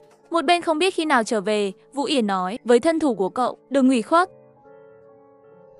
Đừng làm uổng phí cái thứ trong tay cậu đấy nhé. Bắt đầu đi, Vu Yến trực tiếp làm gián đoạn bài phát biểu của lão đao và anh ta lấy ra một của bầu bằng đồng. Trên đó có gắn một cái mặt nạ vàng. Chỉ thấy Vu Yến chậm rãi mở của bầu, đổ ra một viên thuốc hình bầu dục phát ra ánh sáng trắng nhạt, như ngọc trắng ấm áp, phát sáng dịu nhẹ. Hắn đưa viên thuốc đến trước mặt tôi, nói, uống đi. Thứ này sẽ giúp cậu loại bỏ côn trùng trong cơ thể. Tôi lấy viên thuốc, cảm giác lạnh lẽo toát ra từ đầu ngón tay, cùng với một mùi hương nhẹ nhàng. Viên thuốc tan ra trong cổ họng ngay khi vào miệng, sức mạnh của thuốc chảy đến các chi theo tĩnh mạch. Hơi thở bồn chồn trong cơ thể đang dần bị dập tắt. Nhưng lúc này, dấu ấn bắt đầu đập đều đặn. Như thể những gì bên trong sắp thức dậy. Tôi nhắm mắt lại, cảm giác sức lực toàn thân dường như đang bị thứ này hấp thụ. Vu Yến nhìn thấy trạng thái của tôi lúc này, rút ra những mũi tên cổ có ánh sáng nhấp nháy, từng bước đến gần tôi. Lão đao nhìn thấy cảnh này, sợ anh ta cắt bỏ phần nào trên cơ thể tôi, liền tiến lên ngăn cản. Tiền bối, anh đang làm gì vậy? Tên cậu là lão đao phải không? Ông chủ của cậu bây giờ còn thiếu thứ gì đó. Nói xong Vu Yến chậm rãi giơ thanh kiếm dài trong tay lên. Ông chủ của tôi thiếu thứ gì? Câu hỏi của anh nhiều như vậy, sợ không phải là thiếu thứ gì đó, mà là anh muốn chặt thứ gì đó đúng không? Hắn cần một thứ xúc tác, đó là máu của tôi. Nói xong Vu Yến cũng không để ý, không phản ứng lại với lão đao. Đi tới trước mặt tôi, thản nhiên cắt lòng bàn tay của anh ấy. Khi máu chảy vào miệng tôi, đầu lưỡi cảm nhận được vị lạnh thật sự. Tôi nhíu mắt nghi ngờ nhìn về phía lòng bàn tay của Vu Yến. Tôi có nhìn nhầm không? Sao lòng bàn tay trước mặt có vẻ như không có vết thương? Không đợi tôi nghĩ nhiều, tay Vu Yến nhanh như chớp, nhấn nhanh vào các huyệt trên cơ thể tôi. Dấu ấn tôi thấy, khoảnh khắc này giống như một con thú thoát khỏi lồng, di chuyển điên cuồng trên cơ thể tôi. giống như đang tìm ra điểm yếu nhất trong cơ thể tôi, sau đó sẽ phá ra. Tôi dùng hết sức lực toàn thân hỏi tiền bối Vũ Yến. Sao tôi cảm thấy trong cơ thể có rất nhiều thứ đang điên cuồng chạy loạn. Đừng lo, cậu hãy cảm nhận kỹ luồng sức mạnh lạnh lẽo nhất kia. Nó không chỉ có thể giúp cậu loại bỏ âm cốt trùng, nó sẽ làm cho cơ thể của cậu cảm thấy rất thú vị. Tôi không kịp nghĩ, chỉ cảm thấy toàn thân giống như bị 10 người đánh 7 ngày mồng 7 đêm vậy. Đau không chịu nổi. Ngay lúc này, dấu ấn đó di chuyển đến cánh tay tôi. Vũ Yến ra hiệu cho lão Đao. Lát nữa thứ gì chạy ra ngoài nhất định phải rớt chớp. Nhớ đừng xem nhẹ. Mặc dù lão Đao không biết sẽ có cái gì chạy ra ngoài, nhưng vẫn nghiêm túc gật đầu. Vũ Yến không nói thêm nữa. Đúng lúc, cắt một lỗ trên cánh tay tôi, và dấu ấn đó vừa đi qua lỗ hổng. Khoảnh khắc tiếp theo một con bọ màu tím bay ra khỏi vết thương. Biểu tình căng thẳng, lão Đao nhìn thấy cảnh tượng này. Một cái chém ngang, con bọ liền bị chia thành 2 phần, rơi xuống đất. Mặt đất bị nọc độc trong cơ thể nó bắn tung tóe, bốc ra một luồng khói đen. Lão Đao không thể tin được, nhìn tình hình trên mặt đất, lại nhìn trong tay mình thấy đao xanh đã bị ăn mòn một lỗ. Mặt đầy đau lòng nói với Vũ Yến: tại sao anh không nói với tôi sớm hơn? Thứ này sẽ làm tổn thương vũ khí, đao của tôi. Đau lòng quá. Vũ Yến đáp: thôi đừng kêu la nữa, cho có cơ hội cho tôi cậu sẽ một cái tốt hơn của Tứ Phúc. Thật không? Tôi muốn nó đẹp như cái của anh. Trước tiên hãy đi xem ông chủ của cậu. À đúng rồi. Lão Đao cầm lấy quần áo trên mặt đất mặc cho tôi. Ông chủ, còn vết thương trên cánh tay của cậu đâu rồi? Bị hắn hỏi như vậy tôi mới chú ý đến chuyện này. Cánh tay vừa bị Vũ Yến cắt đứt, không thể tìm thấy một lỗ hổng. Ông chủ, nếu không phải trên cánh tay này của cậu vẫn còn một ít chất lỏng màu trắng. Tôi nghi ngờ điều đó chưa từng xảy ra. Vũ Yến tiền bối có làm chảy xước cánh tay của cậu không? Tôi chuyển ánh mắt nghi hoặc sang Vũ Yến. Hắn chỉ tìm một chỗ ngồi bên cạnh tôi, sau đó bình tĩnh nói: bụng có chút đói rồi, ngồi xuống ăn một chút đồ ăn trước đã. Cái mà anh trai cậu đưa cho tôi lần trước, bánh quy gà hay vịt gì đó, rất ngon. Tôi gật đầu. Lão Đao lấy thứ gì đó ra khỏi ba lô, rồi quay đầu tiếp tục nhìn Vũ Yến, cho anh ấy trả lời câu hỏi của tôi. Vũ Yến bất đắc dĩ xua tay, lấy ra một lá thư, nói: đây là những gì anh trai cậu để lại cho cậu. Cậu đọc xong lá thư này đi, cậu có thể hiểu được chuyện gì đã xảy ra. Tôi mở phong bì với một trái tim nặng trĩu. Khi nhìn thấy nội dung bên trong, đôi tay tôi không thể ngừng run rẩy. Khi em nhìn thấy bức thư này, anh tin rằng chất độc trên người em đã được giải. Em biết đó, người nhà họ Bàng chúng ta từ khi sinh ra luôn bị ký sinh bởi thứ này. Vì vậy, cuộc đời của các thế hệ tổ tiên tất cả đều đang tìm kiếm nguyên nhân bị ký sinh và làm thế nào để giảm bớt sự ký sinh này. Bây giờ cuối cùng cũng có thể tháo gỡ xiềng xích của số phận của em. Nửa năm trước, một người cậu về quê tìm đồ. Cuối cùng cũng có thông tin về dấu ấn trên người chúng ta. Thông điệp của dấu ấn bắt nguồn ở một ngôi làng nhỏ thời Càn Long. Trên những bức tranh tường có ghi lại mẫu này. Anh lập tức chạy đến địa phương để tìm hiểu về thứ này. Chỗ đó có một ông già. Sau khi được cậu giới thiệu, anh biết được ông là tiền bối của truyền thống cây cổ thụ địa phương ở Miêu Giang. Câu nói của ông già lúc đó là: ký hiệu con cá khắc trên tường không được gọi là sương mu, mà là tổ tiên của người Miêu Giang chúng tôi dùng tinh hoa sáng và tối làm chất dinh dưỡng. Nó được nuôi để sử dụng lúc đầu chỉ để ngăn gia súc trong làng chạy lạc, nên đã dùng thứ này cho gia súc để làm thiết bị để điều khiển động vật. Nhưng sau đó, có một ông già mang một người đàn ông họ Từ vào làng, dùng vải để đổi lấy gần như tất cả mọi thứ trong làng. Lúc đó đại nhân vật kia còn hỏi: làm thế nào để thiết lập mối liên hệ giữa người và cốt trùng? Có thể dùng cốt trùng hay không? Mặc dù lúc đó tộc trưởng đã nói cho hắn phương pháp, nhưng không khuyên ông ta làm theo. Ký sinh trùng sống trong cơ thể con người, sau đó họ quay lại tìm nhiều cách để có thể làm giảm lão hóa và các loại thảo mộc có tác dụng đối với tinh thần của cơ thể con người. Ai biết được ngày hôm sau, thức ăn trong làng, nơi nuôi xương thú ngọc thì đột nhiên xảy ra hỏa hoạn. Dưới ngọn lửa này, tất cả mọi thứ đều bị đốt cháy. Số lượng xương thú ngọc cũng đột nhiên giảm mạnh, cuối cùng từ từ cho đến khi tuyệt chủng. Đến nỗi bây giờ không còn dấu vết của loài côn trùng cổ đại này nữa. Không biết tổ tiên các người có ghi chép gì không? Tên đại nhân vật họ Từ đó đến từ đâu? Anh ta chỉ vào một góc của bức tranh trên tường, có 2 chữ khắc ở đó là Bắc Cực. Người đàn ông lúc đó mơ hồ nói: chuyến đi cực Bắc nào? Sau sự tuyệt chủng của Ngự Thú Cốc, lão tổ của Miêu Giang chúng tôi cũng muốn tìm hiểu một chút. Vùng đất cực Bắc này ở đâu? Muốn tìm đại nhân vật kia đổi lại một ít Ngự Thú Cốc. Cuối cùng cũng không có tin tức gì, chỉ có thể khắc nơi này lên vách đá, để lại cho chúng tôi những thứ này cho con cháu đời sau, để chúng tôi có cơ hội tìm lại xương ngọc thú này. Nhưng khi tôi đưa cổ có dấu ấn hình con cá ra cho lão tộc trưởng kia xem, lúc đó ông ta mặt đầy ngạc nhiên. Cái này trên người cậu không còn đơn giản là ký sinh trùng cổ đại nữa. Sau đó, anh kể chuyện gia tộc nhà ta cho ông lão nghe. Sau khi nói với ông ta gật đầu tỏ vẻ đồng ý. Xương này đã được tinh chế lại rồi. Xương thú ngọc nguyên bản được trồng trên gia súc, chỉ là hình cá màu vàng nhạt. Cái này trên người cậu đã tiến hóa thành màu tím rồi.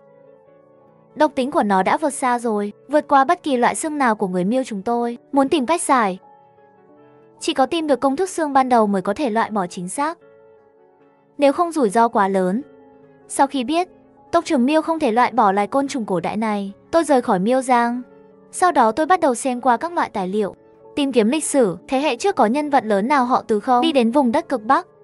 Trong số rất nhiều nhân vật cổ đại họ Từ, tin trên cả sách cổ và ghi chép hành trình dài, chỉ có một người tên Từ Phúc trong thời kỳ Tần Thủy Hoàng. Nhưng trong sách ghi lại là phía đông. Điều này khiến anh lại nghi ngờ. Cho đến một ngày sau, anh vô tình ở trong văn phòng của giáo sư Trương, xem báo cáo nghiên cứu sinh học Bắc Cực của ông ấy, thấy viết nguệch ngoạc chữ Côn Bằng. Cuộc sống vĩnh cửu đến. Thật hay giả? Tôi đột nhiên tỉnh ngộ. Nếu như lúc trước Từ Phúc nhận mệnh lệnh của Tần Thủy Hoàng, dẫn mấy nghìn người ra biển tìm kiếm thuốc trường sinh cho hoàng đế, để có thể làm cho người của mình nghe lệnh, có thể trước khi lên tàu đã bắt họ cấy ngọc thú trùng, đã được luyện chế lại, đó là xương mu hiện nay. Có lẽ Đông Độ chỉ là một vỏ bọc của ông ta, cũng có thể là ông ta biết Côn Bằng thực sự tồn tại, cho nên lên kế hoạch một chuyến đi đánh về phía Bắc. Sau đó tôi hỏi thêm về điều này. Giáo sư Trương cuối cùng đã tiết lộ rằng ông đã ở Bắc Cực 10 năm trước, đã từng thấy sự tồn tại tương tự như Côn Bằng. Giáo sư Trương nói năng lượng sinh học của sinh vật khổng lồ đó chắc chắn rất kinh khủng, nên anh quyết định đi đến Bắc Cực để tìm hiểu sự thật. Cuối cùng 3 tháng trước, anh đã chờ được cơ hội đến Bắc Cực. Vào thời điểm đó, họ thông báo sẽ thiết lập một trạm nghiên cứu khoa học ở Bắc Cực, bởi vì anh và giáo sư Trương tìm kiếm cùng một điểm đến. Với sự giúp đỡ của ông ấy, anh tham gia thành công đoàn thám hiểm đến Bắc Cực. Chuyện xảy ra sau đó, đó là hình ảnh anh để lại trong máy quay. Nhưng cũng may gặp được tiền bối Vũ Yến, thức dậy từ cánh cửa bằng đồng. Lúc đầu anh rất ngạc nhiên, nhìn qua trang phục của anh ta là có thể thấy anh ta không thuộc về thời đại chúng ta, cũng vì thế mà chạm trán với nhau. Chính là cái gọi là không đánh không quen biết. Tiền bối Vũ Yến, từ các bước di chuyển của anh, nhìn ra đó là chiêu thức của Cao Nghị lão tổ. Cậu là hậu duệ của Cao Nghị sư huynh. Thật không ngờ, năm đó trồng xương mu cho Cao Nghị sư huynh, tình cờ bị xem nhẹ nên những thế hệ sau vẫn tồn tại cho đến ngày nay. Trước sự ngạc nhiên của anh, hóa ra họ lại là anh em đồng môn phái. Thế là anh hỏi câu hỏi khó hiểu nhất trong lòng.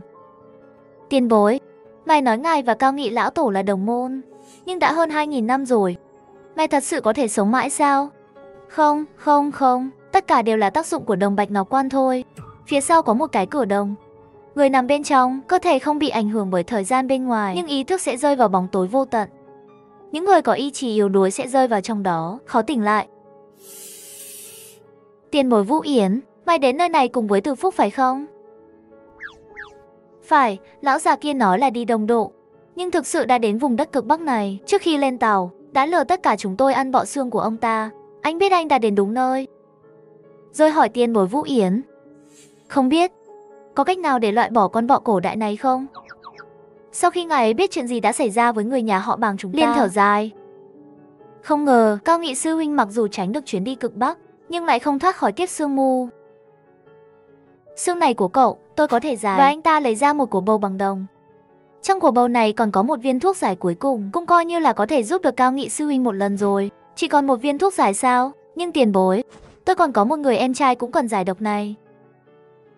Khi anh nghe nói thuốc giải chỉ có một viên, anh quyết định để lại cơ hội này cho em mình. Không có cách nào khác, ai bảo em là đứa em trai tốt nhất của anh chứ. Nhưng em cũng đừng lo lắng. Chất độc xương trong cơ thể anh, lúc đó anh đã thảo luận với tiền bối Vũ Yến rồi. Trước mắt, ngoại trừ thuốc giải này, không có cách nào khác để loại bỏ cốt trùng sao? Sau khi anh ấy kiểm tra dấu vết trên cổ anh, vẻ mặt nghiêm túc hỏi anh, cậu năm nay bao nhiêu tuổi rồi? 26, có gì đó không ổn sao? Có gì đó không ổn. Vũ Yến bấm vào mấy huyệt vị trên người anh, rồi nhắm mắt lại vào bắt mạch của anh. Anh đột nhiên có một cảm giác không tốt. Vũ Yến, tại sao có gì đó không ổn? Tôi nghĩ tôi còn 10 năm nữa. Từ mạch của cậu, bọ xương trong cơ thể cậu sắp trưởng thành rồi. Trưởng thành nghĩa là gì? Đó là sắp vỡ vỏ rồi. Lúc đầu anh rất ngạc nhiên khi nghe điều đó. Tiếp theo là vẻ mặt khó hiểu. Sau khi cậu đến đây, Có phải gặp phải chuyện gì đặc biệt không? Trước khi tôi vào lối đi này, tôi đã gặp một vài người toàn thân màu đỏ và nghe thấy một âm thanh kỳ lạ. Sau đó tim tôi đập nhanh hơn. Đó là hiện tượng máu sôi. Xem ra là tên Từ Phúc bị phong ấn kia cũng bắt đầu hoạt động trở lại hiện tại của cậu. Nếu không uống thuốc giải này, chỉ có thể ép nó đến một nơi nào đó trong cơ thể cậu, sau đó cắt nó xuống. Nhưng điều này cũng chỉ có thể loại bỏ hầu hết. Vẫn còn một phần trong cơ thể cậu. Tôi suy nghĩ hồi lâu rồi hỏi, vậy nếu tôi vào cánh cửa đồng thì sao? Thứ đó thực sự có thể giúp cậu ngăn chặn sự phát triển, nhưng cậu sẽ rơi vào một ý thức đen tối vô tận. Cậu có thể chấp nhận điều đó không? Thay vì để con bọ này ăn xương và hy sinh phần đời còn lại của mình, tốt hơn là chiến đấu. Em trai tôi hẳn là đã nhận được tin nhắn của tôi rồi. Tin nhắn đã gửi rồi, chắc chẳng bao lâu nữa nó cũng sẽ đến đây. Đến lúc đó còn phải làm phiền tiền bồi Vũ Yến, giúp nó cắt hết bọ xương đi. Sau đó anh ở trong hành lang, khắc dấu hình con cá mà chúng ta đã thỏa thuận. Với cái đầu thông minh của em trai, chắc chắn sẽ đến đây. Cánh tay mà em thấy chính là anh để cho tiền bối Vũ Yến xử lý. Đẩy tới đó, sau đó cắt xuống. Em cũng đừng có gánh nặng gì. Sau khi bọ xương bị giải trừ, em và lão Đao rời khỏi đây. Lòng trung thành của lão Đao với em, anh ấy sẽ là một trợ thủ tốt. Đối với những người tiền nhiệm, nếu anh ta đồng ý rời đi, vậy thì đưa anh ta đi xem sự thịnh vượng của thời đại chúng ta. Sau khi đọc xong bức thư này, trái tim tôi không thể bình tĩnh lại trong một thời gian dài. Bên cạnh, Vũ Yến và lão Đao trò chuyện với nhau, đã nói chuyện rất sôi nổi. Sau khi đặt thư xuống, tôi hỏi tiền bối Vũ Yến, tôi có thể vào cánh cửa bằng đồng để gặp anh trai tôi không? Anh ta lắc đầu nói không được. Cánh cửa bằng đồng này không thể mở từ bên ngoài, chỉ có thể mở từ bên trong. Ngoài anh trai tôi ra, con người sống nào khác không? Hoặc sinh vật sống? Không còn nữa, tôi biết cậu muốn hỏi gì. Cái này cậu yên tâm. Trước khi anh trai cậu bước vào cửa đồng, tôi đã nói với anh ta rồi, chỗ này cứ cách một khoảng thời gian sẽ có một chấn động lớn. Cho dù là người nằm trong Bạch Ngọc Quan bằng đồng cũng có thể cảm nhận được. Chờ lần sau khi rung động, nếu cậu ta có thể tỉnh lại, tự nhiên có thể ra từ bên trong. Nghe thấy vậy, tôi với vẻ mặt lo lắng hỏi bao lâu thì rung động một lần. Cụ thể bao lâu tôi cũng không rõ. Tôi luôn luôn nằm trong đó, không có khái niệm cụ thể về thời gian. Lão Đao bên cạnh nghe được lời này, cười hì hì đi đến bên cạnh tôi, lấy ra một bộ dụng cụ từ trong ba lô mà tôi không hiểu. Sau đó nói, ông chủ, cái này phải nói đến cái đầu nhỏ do chính tôi nghiên chế này rồi. Nó có thể theo dõi và ghi lại tần số rung động. Chỉ cần đặt nó ở đây, tôi có thể dùng điện thoại vệ tinh xem khi nào ngày ấy nhận được rung động. Nếu ông chủ lớn đi ra từ cửa, miễn là chúng ta để lại thứ gì đó ở đây, ngày ấy tự nhiên biết là chúng ta đang chờ. Tôi không ngờ bình thường lão Đao thích làm trò và những điều kỳ lạ, lần này còn mang theo một cái hữu dụng như vậy. Thế là tôi và lão Đao bắt đầu sắp xếp gần cửa đồng. Tôi còn ở trên bức tường bên cạnh khắc hình một con cá nhỏ, hướng đầu cá xuống đất. Bên cạnh còn có bộ định vị và một đống pin. Cuối cùng là một ghi chú, trên đó viết anh trai ra ngoài, nhớ đợi em. Sau khi làm mọi thứ, tôi đi đến bên cạnh Vũ Yến hỏi tiền bối Vũ Yến, anh trai tôi còn nói trong thư, mặc dù ngài giúp anh ấy ép bỏ xương đến cánh tay rồi chặt, nhưng vẫn còn một số chất độc xương trong cơ thể, phải không? Vũ Yến gật đầu nói đúng vậy. Mặc dù loài côn trùng này đã bị cắt bỏ, nhưng không giống cậu, có thể loại bỏ hoàn toàn chất độc xương. Cậu đã bị ảnh hưởng bởi điều này từ khi còn nhỏ. Mỗi giọt máu trên cơ thể đều bị nó làm ô nhiễm. Nếu không phải là thuốc giải, rất khó để loại bỏ hoàn toàn. Vũ Yến, mày lấy thuốc giải này ở đâu ra? Chúng ta có thể nghiên chế lại một phần không? Vũ Yến một lát sau mở miệng nói, thuốc giải này là rất nhiều sư huynh đệ của chúng tôi phản kháng mới có được từ Từ Phúc, giành được một nửa sản phẩm từ phòng thí nghiệm của ông ta. Sau nhiều lần thử nghiệm, chế tạo thất bại, cuối cùng mới luyện thành. Lúc đó chúng tôi không có công thức luyện dược trong tay, chỉ là không biết sau ngần ấy năm, phòng thí nghiệm của Từ Phúc có để lại bất kỳ thông tin hữu ích nào không? Phòng thí nghiệm của hắn ở đâu? Vì anh trai tôi muốn đi tìm xem. Vũ Yến nhìn tôi rồi nhìn lại lão Đao, đang do dự. Một tiếng hét kinh hoàng, nó đến từ phía bên kia của lối đi. Nghe giọng nói quen thuộc này, tôi sửng sốt nhìn lão Đao, bởi vì đó chính là giọng của giáo sư Trương. Tiếng hét vang lên, tôi và lão Đao đồng thanh nói, đó là giáo sư Trương. Vũ Yến nhắm mắt lại để cảm nhận hướng đi của tiếng hét, sau đó hỏi giáo sư Trương là ai? Người cùng đoàn à? Tôi gật đầu, nói trước đây, anh ấy cùng với chúng tôi xuống dưới băng để khám phá. Tiếp theo tôi đem giáo sư Trương đến Bắc Cực tìm Thị Côn Bằng, và ở ngã ba đường, ông ta bỏ lại chúng tôi. Sau khi nói lại với Vũ Yến một lần, Vũ Yến lắc đầu thở dài. Lại là một người có chấp niệm đối với Côn Bằng, nhưng họ không biết nỗi ám ảnh càng sâu, sẽ càng chìm sâu. Nghe được điều này, tôi cảm thấy anh ta nói khá mơ hồ, không nhịn được gãi đầu. Vũ Yến xoa xoa tay. Nếu các người không muốn giáo sư Trương đó có chuyện gì bất trắc xảy ra, tôi đề nghị tốt nhất là đi về phía đông ngay bây giờ, bởi vì hướng âm thanh truyền đến chính là nơi phong ấn Từ Phúc, đồng thời đó cũng là phòng thí nghiệm của ông ta. Nghe thấy vậy, tôi nhanh chóng ra hiệu cho lão Đao. Cùng nhau thu dọn đồ đạc trên mặt đất. Sau đó đi theo tiền bối Vũ Yến, chạy theo hướng âm thanh phát ra. Tiền bối Vũ Yến, đường rẽ trái đã bị sập. Sẽ rất khó để dọn sạch lối đi mới trong một thời gian. Có con đường nào khác để đi không? Vũ Yến gật đầu, đi theo tôi. Chỉ thấy anh ta xác định lối đi từ một vị trí kín đáo của bức tường. Một cánh cửa đá cứ như vậy bị anh ta mở ra. Tôi và lão Đao vẫn còn ngạc nhiên. Bên trong cửa đá truyền đến âm thanh của Vũ Yến, đừng ngây người nữa. Tôi sợ giáo sư của các người chạm vào thứ không nên chạm vào. Nếu phá vỡ phong ấn, giải phóng Từ Phúc đi ra thì coi như xong rồi. Tôi cùng lão Đao không dám chậm thêm một giây nữa, cùng lao vào cửa. Phía sau cánh cửa là một lối đi dốc xuống. Tôi nhanh chóng đuổi kịp Vũ Yến, hỏi tiền bối Vũ Yến, tình hình khẩn cấp rồi. Không kịp hỏi về việc phong ấn Từ Phúc. Là Từ Phúc đã đưa ngài đến Bắc Cực phải không? Ừ. Vậy hẳn là luyện ra phương pháp trường sinh rồi sao? Ha ha, bất tử. Trong trạng thái của ông ấy, tôi em rằng đó không phải là những gì ông ta muốn. Nghĩa là sao? Đột nhiên ánh mắt của Vũ Yến khẽ quay đầu lại và hét vào mặt tôi và lão Đao, cẩn thận. Mùi vị ở đây không ổn. Lão Đao chạy sau lưng kéo tôi lại phía sau. Ánh mắt nhìn chằm chằm phía trước, ông chủ. Mùi máu ngày càng gần hơn. Từ từ, tôi nghe thấy một giọng nói thưa thớt. Ngay sau đó xuất hiện trước mắt chúng tôi, đó là ba nhân ngư đỏ. Có thể thấy từ những chiếc mũ trên đầu họ là thành viên của nhóm nghiên cứu đã biến mất trước đó. Sau khi Vũ Yến thấy chỉ có 3 người, liền đứng trước mặt chúng tôi, cầm đao bước ra, chỉ vào 3 người đó. Từ Phúc, ông nghĩ những thứ này có thể chặn tôi sao? Con cá máu ở giữa bò loạn. Ánh mắt dần trở nên hung dữ, một giọng nói khàn khàn từ đầu, cháu ngoan của ta. 2000 năm rồi không gặp, cũng đừng vừa đến đây liền cản trở chuyện tốt của ta. Ông không xứng làm thầy. Ha ha ha ha. Những lời nói ngắn ngủn này lại cho chúng tôi một lượng thông tin khổng lồ. Tôi có nghe nhầm không? Tiền bối Vũ Yến và ông già họ Từ kia là hai ông cháu. Tôi cũng nghe thấy rồi, nghe thấy tiếng thì thầm của chúng tôi. Vũ Yến quay đầu, vẻ mặt nghiêm túc nói với hai chúng tôi. Hai người lùi lại, cẩn thận mấy thứ màu đỏ này. Nếu vô tình để nó chui vào bên trong cơ thể. 3 người đối diện chính là ví dụ. Được rồi, chúng tôi đã thấy rồi.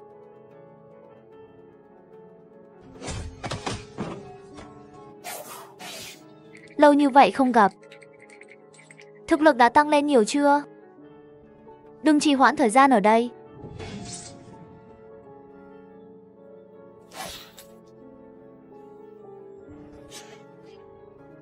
Mọi người ổn chứ? Không sao, chỉ là bị thứ đó sượt qua một chút thôi. Vậy đi thôi, có lẽ tên này sắp tấn công giáo sư rồi. Nếu buộc anh ta phải chạm vào những bức tượng đó, phong ấn lỏng lẻo thì rắc rối to. Đi nào, chúng tôi tăng tốc độ, tiếp tục chạy về phía trước lối đi. Tiền bối, không phải ngài nói Từ Phúc bị phong ấn sao? Người ở giữa vừa rồi, chuyện gì đang xảy ra vậy? Thật sự là bị phong ấn, nhưng ông ấy có thể vượt qua. Bảo mấy con bọ đó đến kiểm soát người bị ký sinh. Con bọ đó có 2 màu. Màu tím là hút tính chất máu người. Sau khi phá vỏ, sẽ được hắn dùng để luyện thành trường sinh đan mà hắn theo đuổi. Màu đỏ sẽ khiến người ta trở thành con rối của hắn. Có thể thông qua bọ mẹ trong cơ thể hắn kiểm soát bất cứ ai bị ký sinh. Nếu người bị ký sinh bởi con màu đỏ, nhất thời phản kháng mạnh mẽ. Trong tình huống cảm thấy không thể khống chế người này, bọ sẽ giải phóng nọc độc của chúng, để máu thịt người chảy ra thì tách ra cuối cùng chớt đi. Thì ra là vậy, xem ra thông tin tôi tìm được trước đó chưa đầy đủ. Khoảng 10 mấy phút nữa, xuất hiện trước mặt chúng tôi là một khu vực rộng lớn.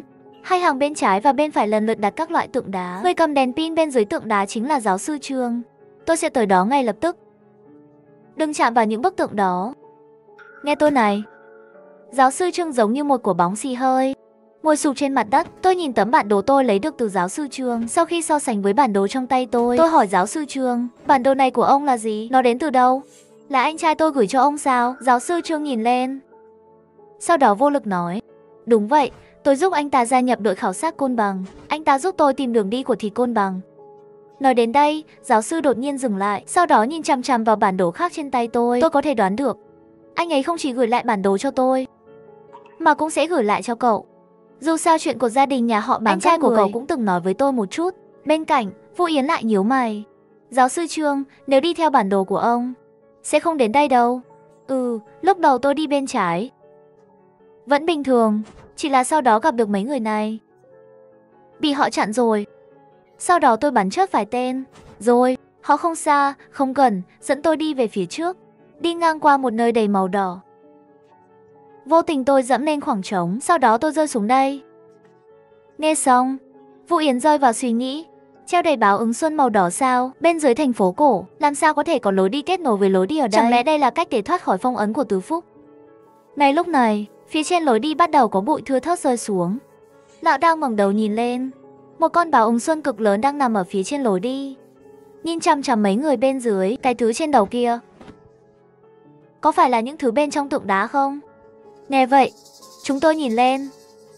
Con báo ứng xuân khổng lồ kia cũng không có ý muốn trốn tránh, mà phát ra một tràng âm thanh quái dị về phía trong đường hầm. Ngay sau đó phía sau cũng truyền đến cùng một âm thanh, có vẻ như họ đang trao đổi thông tin. Chỉ một lát thôi, sâu trong lối đi truyền đến âm thanh vật nặng rơi xuống đất. Ông chủ, có phải là những bức tượng đá bên trong đã được hồi sinh? Giọng Lão Đao vừa dứt, tượng đá hình thiên tiến về phía chúng tôi từng bước một. Lão Đao, cái miệng quả của anh. Khi tượng hình thiên nhìn thấy chúng tôi, nó ném cái rìu vào tôi. Tình hình nguy cấp, Vu Yến kêu lên, mau tránh ra.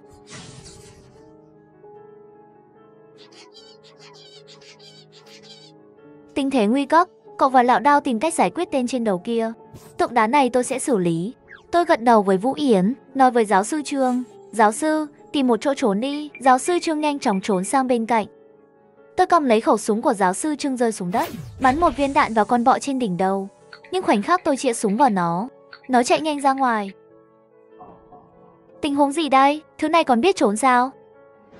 Ông chủ, trước đây giáo sư Trương đã bắn một phát vào nhân ngư. Có phải thứ này đã biết rồi không? Súng chĩa vào chúng là sẽ nguy hiểm. Bây giờ nhìn thấy nòng súng thì chạy đi. Nghe được lời này của Lão Đao, tôi đồng ý gật đầu. Có thể, dù sao những thứ này đều do Từ Phúc kiểm soát. Họ gửi tin nhắn cho nhau, cũng chỉ là một ý nghĩ của hắn thôi. Bên kia, Vũ Yến đã đánh nhau với tượng đá hình thiên, quay đầu lại và hét vào mặt chúng tôi.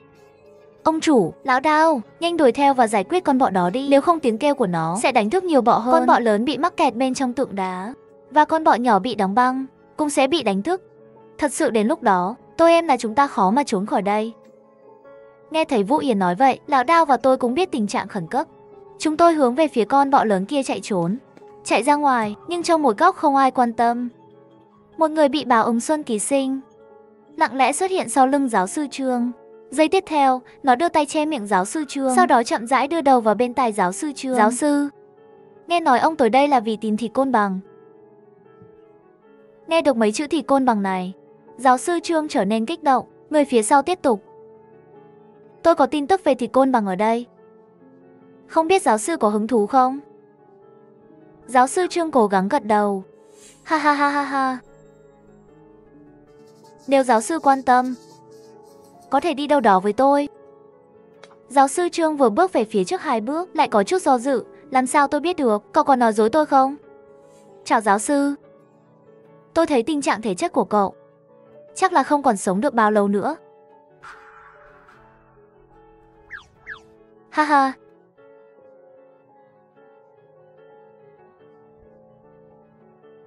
Mục tiêu của chúng ta là giống nhau. Và nếu tôi muốn hại ông, trước đó ông đã bắn chúng tôi sẽ giết ông.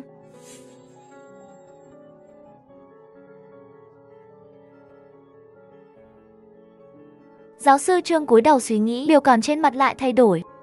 Thở dài thật sâu, có vẻ như đã đưa ra một quyết định nào đó. Sau đó nhìn lên người đó và nói, dẫn đường đi. Tôi sẽ đi với anh. Sau đó giáo sư Trương đi theo nhân ngư, lặng lẽ rời khỏi đây. Ngã tư tiếp theo xuất hiện trước mắt giáo sư Trương, đã khiến ông ta bị sốc. Một nhóm nghiên cứu khoa học mất tích, họ tựa vào cột đá, và đỉnh đầu của họ đã bị hấp thụ bởi một cái xúc tu màu đỏ. Đầu kia của xúc tu là một con báo ứng xuân, giống như đang nở. Giáo sư Trương run rẩy hỏi, các anh đang làm gì vậy? Xin chào, giáo sư, đừng căng thẳng như vậy. Tất cả đều do họ tự nguyện. Chúng tôi sẽ không bao giờ ép buộc bất cứ ai. Làm sao có thể? Làm sao họ có thể muốn trở thành như thế này? Giáo sư, đừng phủ nhận nhanh như vậy.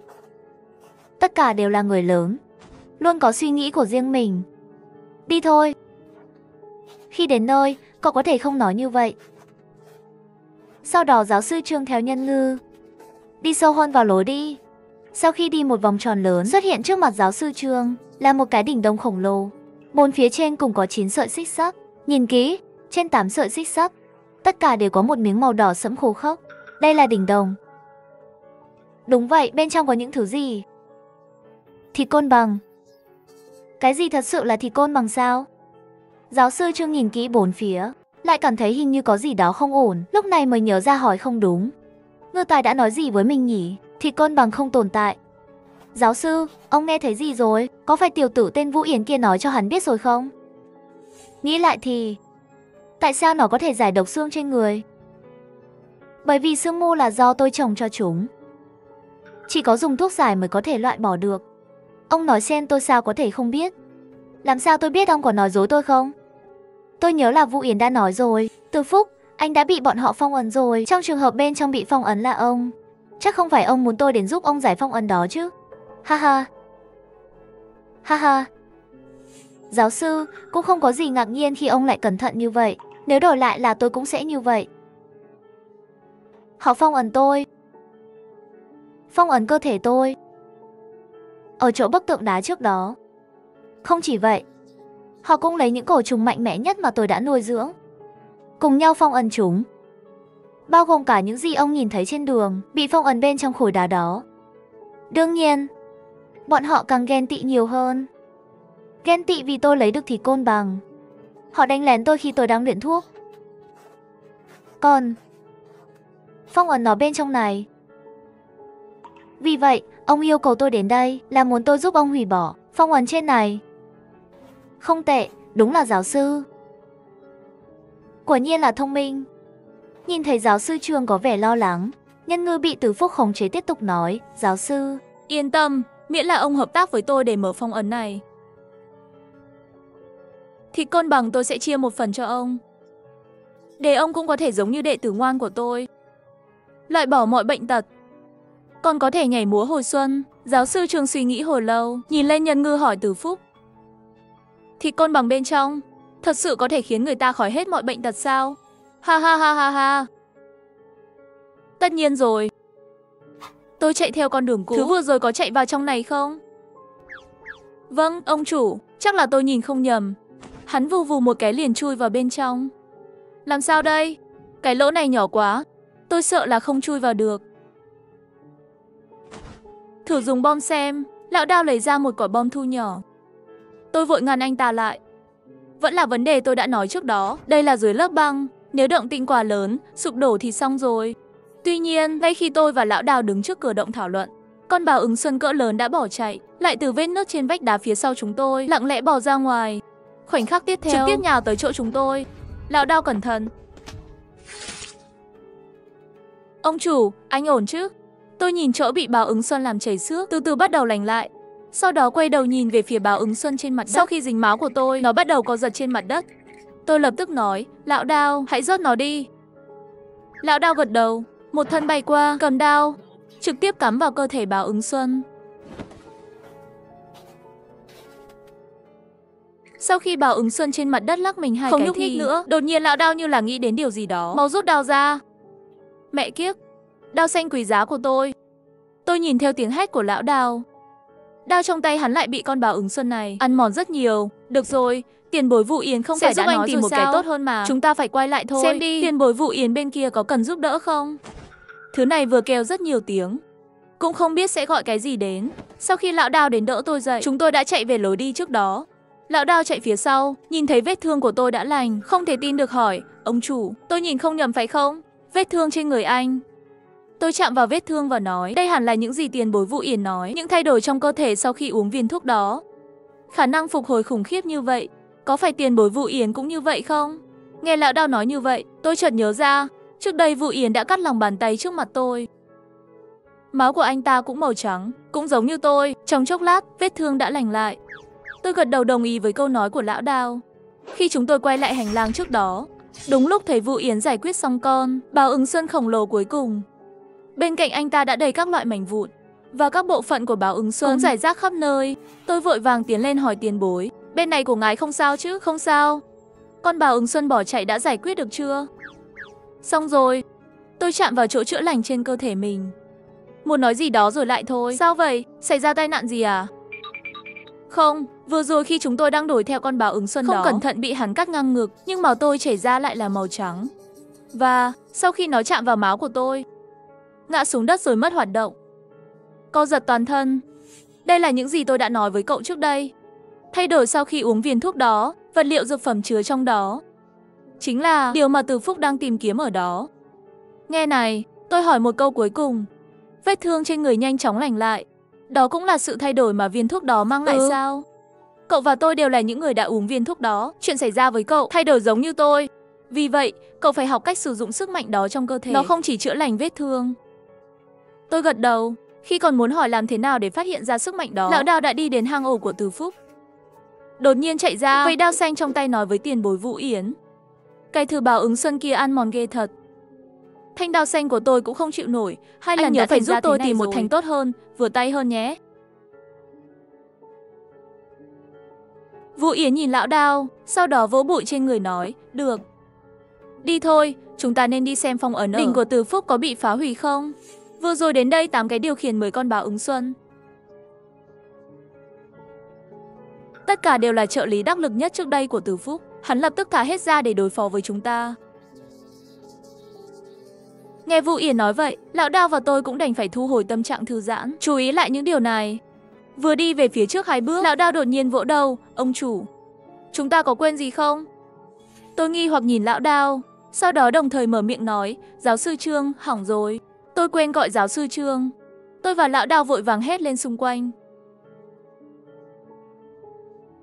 Giáo sư Trương nghe thấy không?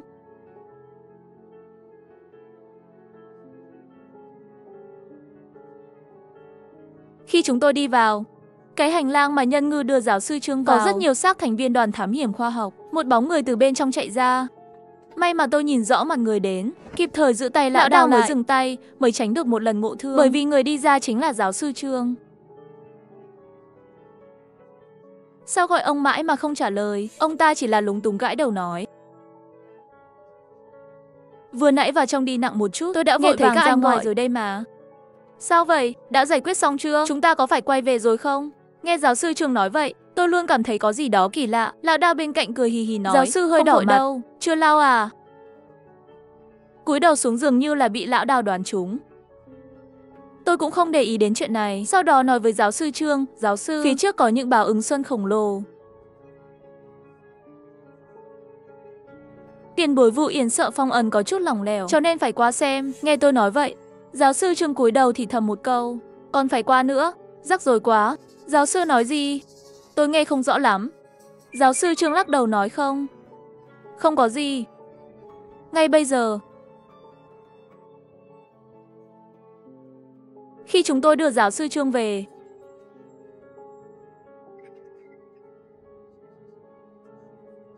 trên đường ngoại trừ có mấy con báo ứng xuân nhỏ chạy ra ngoài thì không gặp vấn đề gì nữa. Vũ Yến đi phía trước, sau khi dễ dàng giải quyết những thứ này nên đưa chúng tôi đến vị trí của tượng đá, nhưng bây giờ chỉ còn lại một đống đá. Chú ý, phía trước là nơi phong ấn. Mọi người hãy cảnh giác. Lão Đao và tôi lập tức canh chừng bốn phía. Khi nhóm dần dần di chuyển về phía trước. Tiền bối, nếu tôi không nhìn nhầm thứ này, chắc là một cái đỉnh lớn. Phải, đây là đỉnh đồng mà Từ Phúc dùng để luyện thuốc trước đây. Vậy Từ Phúc bị phong ấn bên trong? Lâu lắm rồi. Chúng tôi đã biết trước, đêm đó hắn đã bước vào giai đoạn quan trọng nhất. Đây là thời điểm tốt để chúng tôi phản kháng. Cuối cùng hắn trốn vào bên trong cùng tòa nhà này. Bị ép buộc bởi báo ứng xuân, người bị ông ta kiểm soát bắt đầu tấn công. Chỉ có thể dùng những chuôi chính linh phong ấn ông ta trong đỉnh đồng này. Từ Phúc có thể khống chế báo ứng xuân. Tại sao ông ta không để những con bọ đó đến ăn mòn những chuỗi sắt này? Thật kỳ lạ. Sau khi chúng tôi vào nơi này, thấy ở đây dù là lối đi hay là cánh cửa bằng đồng đằng kia, tất cả đều đã tồn tại ở đây từ lâu rồi.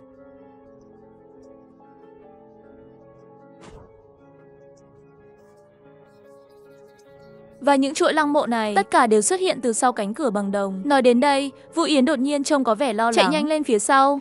Nhìn thấy hành động bất thường này của Vũ Yến, trên mỗi sợi xích trấn linh đều dính đầy màu đỏ. Lão Đao tiến lên kiểm tra cẩn thận một chút, nói những chất này là máu người, độ khô và thời gian lâu nhất khoảng 3 tháng. Nhưng cái này mới bị nhiễm gần đây thôi. Nghe vậy tôi không khỏi suy nghĩ, con số 3 tháng sao cảm thấy quen thuộc vậy? Đúng rồi, nó là thời điểm anh tôi dẫn đội đến Bắc Cực. Nhưng tôi vẫn hỏi tiền bối Vũ Yến, những thứ này hẳn là không phải các người trước đây làm phải không? Không phải, đây hẳn là để phá vỡ phong ấn. Vậy hắn đã trốn thoát rồi. Vũ Yến đi vòng quanh đỉnh đồng một vòng. Cau mày nói không chắc chắn. Không có dấu vết xung quanh đỉnh. Để chắc chắn ông ta còn ở trong đó không? Chỉ có mở nắp trên mới biết. Nhìn vết máu trên những sợi xích này, đột nhiên nghĩ đến một vấn đề. Tiền bối Vũ Yến chờ một chút, ngài nghe tôi phân tích. Đầu tiên là máu này có thực sự ảnh hưởng đến xích trấn linh, từ đó phá hủy phong ấn này không? Hắn lắc đầu. Điều này không thể xác định, nhưng tôi chỉ biết những sợi xích này kiềm chế máu của Báo Ứng Xuân, đồng thời còn khiến chúng sinh ra sợ hãi. Nghe thấy câu trả lời này, trong lòng tôi đã rõ. Sau đó nói, nếu như vậy, chúng tôi cho rằng máu có thể phá vỡ những phong ấn này. Nếu chúng có thể kiềm chế được máu của Báo Ứng Xuân, vậy thì trên này không phải máu của Báo Ứng Xuân. Máu của họ không hoạt động, bởi vì nếu chúng bị ký sinh bởi Báo Ứng Xuân, trong máu cũng sẽ có độc tố ký sinh của chúng. Tại sao? Lão Đao nghi ngờ hỏi. Bởi vì độ khô của máu trên những sợi xích này, nếu người bị máu của ký sinh trùng ký sinh có thể tháo phong ấn. Sau đó, thời gian khô của những máu sẽ trùng khớp, đều nên là từ 3 tháng trước. Đó là lúc anh trai tôi đến đây cùng các thành viên của đoàn thám hiểm Bắc Cực, bởi vì lúc đó số lượng đội viên nghiên cứu khoa học rất lớn nên đã phá vỡ phong ấn này, thì đã không có chuyện chúng tôi gặp phải trước đây. Lão Đao và Vũ Yến nghe được phân tích của tôi cũng gật đầu đồng ý. Đội nghiên cứu khoa học súng nước từ cái lỗ trên mặt băng, hoặc là bị ký sinh, hoặc là bị Từ Phúc lừa đến đây, giúp hắn hoàn thành nghi thức giải phong ấn. Và người được gọi là người sống sót kia, rất có thể là mồi nhử mà Từ Phúc cố ý thả về, để dụ thêm nhiều thành viên đội khảo cổ đến, để giúp ông ta thoát ra. Nhưng ông chủ... Lão Đao có chút khó hiểu hỏi. Nếu là như vậy, những thành viên đội khảo cổ xuống trước chúng ta dưới sự dụ dỗ của Từ Phúc, lẽ ra đã giúp ông ta thoát khỏi phong ấn từ lâu rồi. Nhưng tôi và anh lại đi tìm dấu vết của ông chủ lớn. Tiền bối Vũ Yến còn giúp anh giải độc. Đã lâu như vậy rồi. Nhưng hãy nhìn máu trên sợi xích này, nhiệt độ vẫn còn một chút. Tôi lạnh lùng cười nói bởi vì Từ Phúc đang chờ bước tiếp theo. Vũ Yến tiền bối hỏi, sao anh lại nói vậy? Tiền bối Vũ Yến, để tôi hỏi ngài một câu. Võ công của ngài với Từ Phúc ai giỏi hơn? Sau khi suy nghĩ một lúc liền, nhưng phần lớn lại nghiên cứu về luyện đan và ngọc cổ. Nhưng những gì tôi học được từ sư phụ là kỹ thuật luyện thể. Đó chính là võ công mà cậu nói. Ô, hiểu rồi, tiền bối Vũ Yến là chiến sĩ, Từ Phúc là pháp sư. Lão Đao vừa đùa vừa xen vào một câu bên cạnh. Không ngờ Vũ Yến lại thật sự hiểu.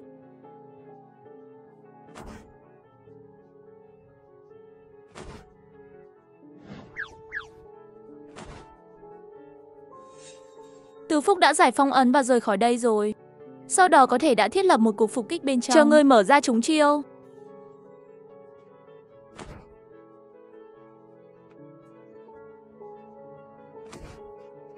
Vì vậy, tiền bối Vũ Yến xem mức độ đông máu của máu này, phải đưa ra quyết định sớm. Đỉnh đồng này có muốn mở không?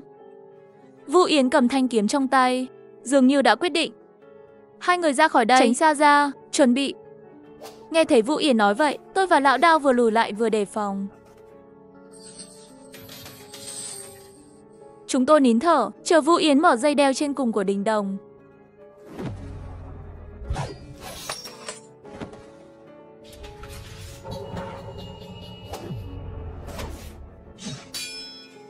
Này, đồ đệ ngoan, chờ anh lâu rồi.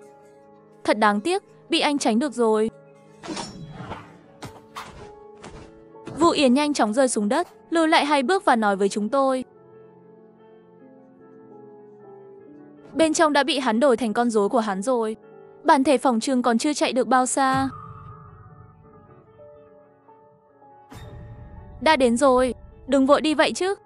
Nói xong, người này phát ra một trận tiếng kêu gai góc. Ngay sau đó, một vài người xuất hiện bên ngoài lối đi, khác với những con chúng tôi đã gặp trước đây. Nhân ngư hiện tại phát ra màu đỏ sẫm. Quan trọng hơn là, chúng chuyển từ bò sang đi thẳng.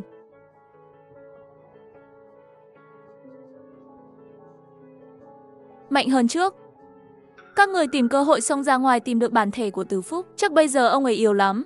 Nếu không cũng sẽ không để những thứ này giữ chúng ta lại. Tôi và Lão Đao gật đầu, làm ra tư thế chuẩn bị cho trận chiến lớn. Khoảnh khắc tiếp theo, Nhân ngư trực tiếp tấn công trước.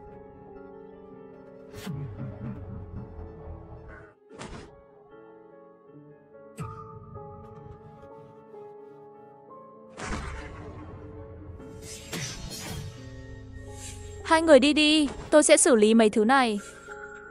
Ngài thật sự không cần chúng tôi giúp sao? Được rồi, đừng nói nữa.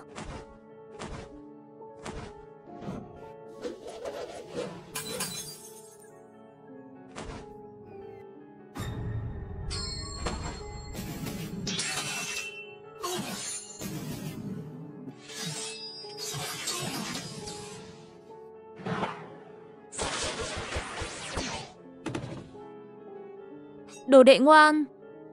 Không ngờ ngàn năm không gặp, thực lực tăng nhiều như vậy. Đuổi theo mấy người đó đi. Giữ họ lại. Hammerhum, có tôi ở đây, không ai trong số các người được đi đâu cả. Khốn kiếp, những tín đồ mà tôi vất vả mới nuôi dưỡng được. Anh làm tôi giận quá.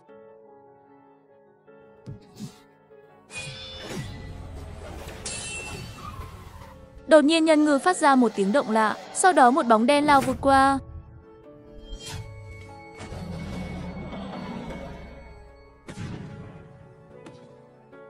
Ngay khi Vũ Yến chuẩn bị kiểm tra người trên mặt đất, xem nó đã hoàn toàn hết hơi thở chưa. Không ngờ nhân ngư trên mặt đất đột nhiên nổ tung, một làn khói bốc lên. Vũ Yến cảm thấy toàn thân yếu ớt, không ổn. Vũ Yến nín thở, nhanh chóng bấm mấy huyệt vị trên người. May mắn thay, những người này do Từ Phúc kiểm soát, tất cả đều bị mình loại bỏ. Đối phó với Từ Phúc thật sự không thể xem nhẹ. Có thể là một âm mưu nào đó không? Người này nhiều năm qua vẫn mưu mẹo như mọi khi. Bên kia tôi và lão Đao cẩn thận mò mẫm trong lối đi. Mặc dù thỉnh thoảng sẽ có mấy con báo ứng xuân nho nhỏ nhưng vẫn bị chúng tôi giải quyết dễ dàng. Chẳng lẽ thật sự giống như tiền bối Vũ Yến nói, Từ Phúc đang trong giai đoạn suy yếu, ngay cả việc khống chế những con trùng nhỏ này cũng khó khăn sao? Nói đi lão Đao, anh có thấy ở đây hơi yên tĩnh không? Cẩn thận quan sát môi trường xung quanh ông chủ. Tại sao tôi cảm thấy ở đây hơi quen thuộc? Tôi cũng cảm thấy như vậy. Ngay khi tôi đang đi về phía trước, lão Đao đột nhiên ngăn tôi lại, sau đó cẩn thận quan sát. Mặt nghiêm túc nói, ông chủ chờ một chút, mùi trong không khí. Lão Đao có chút không chắc chắn, lại ngửi lần nữa. Nghiêm túc nói trong không khí có mùi máu tanh. Tuy rất nhạt, nhưng tôi chắc chắn giống như người mà Từ Phúc khống chế lần trước. Lần đầu gặp mặt, nhưng thời gian cũng gần như vậy. Nghe thấy lời này, tôi cũng giật mình. Chẳng lẽ phía trước có người cá đang mai phục tôi không sao? Chắc chắn nói, không biết. Chúng ta có cần lên xem không? Chúng ta bước nhẹ nhàng một chút, đi lên xem. Có lẽ Từ Phúc đã chạy trốn trước đó. Lão Đao gật đầu.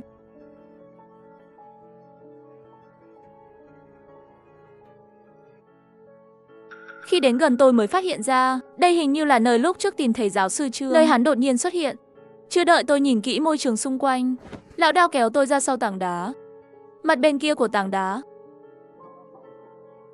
có một bóng người quen thuộc. Đó có phải là giáo sư Trương không? Và những người bên cạnh ông ấy sao lại khô như thế? Tôi nghi hoặc hỏi một chút lão Đao bên cạnh. Hơi giống nhưng ông ấy hơi khác so với trước đây. Tôi gật đầu rất đồng ý với câu nói của lão Đao. Lão Đao nhíu mắt nhìn kỹ một hồi. Sau đó thì thầm, giáo sư Trương trở nên trẻ hơn rồi. Tóc của ông ấy trước đây là màu trắng.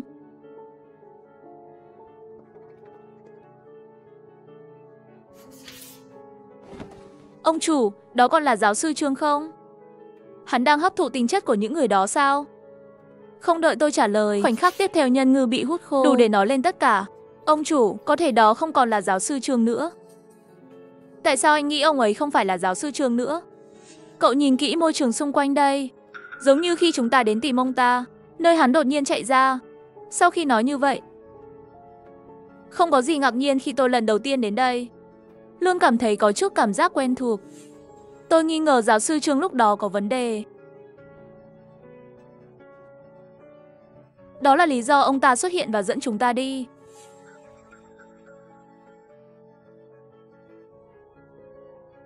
Vậy bước tiếp theo phải làm gì? Nhưng chúng tôi lại không biết. Có hai người đã lặng lẽ đến sau lưng chúng tôi.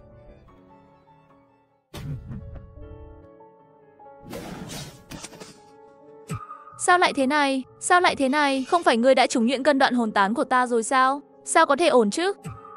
Chẳng lẽ các ngươi trong viên thuốc bán thành phẩm mà các người cướp được là của tôi? Đã luyện chế ra trường sinh đan rồi sao? Từ Phúc, Ông nghĩ chúng tôi sẽ giống ông, làm bất cứ điều gì để sống mãi sao? Ha ha ha. Tôi cực khổ tìm kiếm nhiều năm bí pháp trường sinh. Không ngờ, lại bị đám chuột nhỏ các người luyện thành thuốc. Thành rồi, ha ha ha ha ha. Thật là vất vả. Sau một tràng cười, Từ Phúc ngửa đầu hét lên một tiếng, âm thanh thê thế, tôi và Lão Đao đều bịt chặt tai lại. Tiền bối Vũ Yến. Mặt nghiêm túc nói, Từ Phúc, trạng thái của hắn không phải là người, chắc là giáo sư Trương của các người đã bị bắt, trở thành vật chứa của Từ Phúc, bị hắn ký sinh bên trong thân thể rồi. Nghe tới đây, tôi cùng Lão Đao không khỏi lại hít một hơi lạnh. Vũ Yến, hôm nay không ai trong các người được rời đi.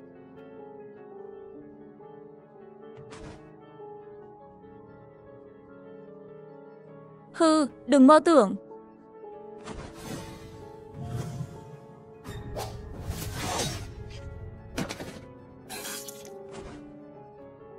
Cậu có khả năng phục hồi này, ha ha ha ha. Tôi đoán không sai. Khả năng phục hồi của bồng lai thái tuế của Nhiên rất tốt. Đột nhiên tiếng cười của Từ Phúc ngừng lại. Khuôn mặt đầy ám ảnh nói, đệ tử ngoan của ta. Tôi càng ngày càng mong đợi những thay đổi trong cơ thể cậu. Chỉ thấy Từ Phúc quay đầu. Có một con quái vật khổng lồ được tạo thành từ báo ứng xuân, chạy nhanh đến trước mặt Vũ Yến. Không ổn, Vũ Yến, tiền bối hình như có chút không địch lại con quái vật đáng sợ này. Chúng ta phải ra tay giúp đỡ anh ấy thôi. Chết tiệt, hết đạn rồi. Ông chủ nhỏ. Nhưng vẫn chưa đợi tôi phản ứng, liền bị hất mạnh vào tường.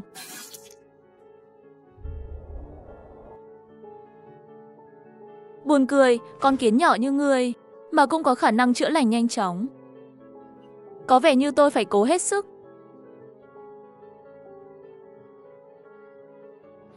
Từ Phúc sau đó lại tiếp tục phát ra tiếng kêu chói tai. Ông ta già đi với tốc độ có thể nhìn thấy bằng mắt thường. Sau đó lại xuất hiện hai nhóm nhỏ. Báo ứng xuân. Tôi thắc mắc Từ Phúc rốt cuộc nuôi bao nhiêu thứ này. Lần này chúng ta sẽ liều mạng. Cầm lấy đao.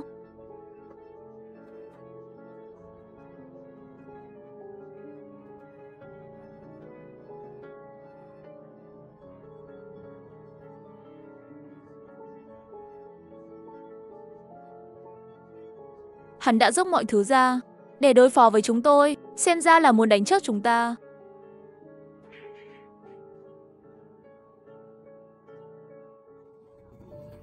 Tiền bối, nhưng thứ này có điểm yếu gì không? Rất mạnh. Chúng ta không thể chịu đựng được nữa. Nghe này, tôi và Lão Đao hai người đều là một mặt nghi vấn. Khoảnh khắc tiếp theo Vũ Yến cắt đứt lòng bàn tay, máu trắng phun ra.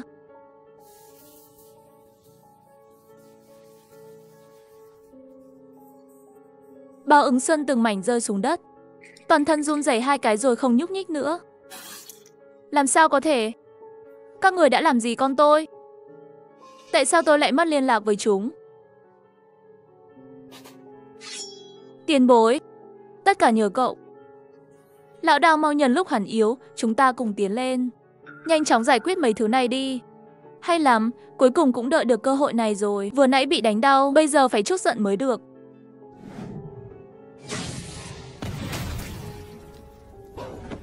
Ông, 2000 năm trước ông đã bắt tôi cùng rất nhiều huynh đệ để làm thức ăn cho con bọ bất tử của ông, đẩy chúng tôi vào tuyệt vọng. Rất chót sư phụ của tôi, rất chót sư huynh đệ của tôi, đồ máu lạnh. Hôm nay ta cuối cùng cũng có thể tự tay báo thù cho họ rồi. Ngươi, đừng có lại đây, ta là sư gia của ngươi. Ngươi giết ta. Đây chính là đại nghịch bất đạo. Ha ha, lời này từ miệng Từ Phúc ngươi nói ra. Sao nghe buồn cười vậy nhỉ? Nhìn Vũ Yến từng bước tiến lại gần. Từ Phúc đứng trên bờ vực của sự sống và ánh mắt hắn nhìn về phía tôi, hình như chợt nghĩ ra điều gì đó. Vào mặt tôi, tên cậu là Ngư Tài phải không? Ngươi cũng không muốn ông ấy chết dưới tay Vũ Yến đâu nhỉ? Nghe hắn nói vậy,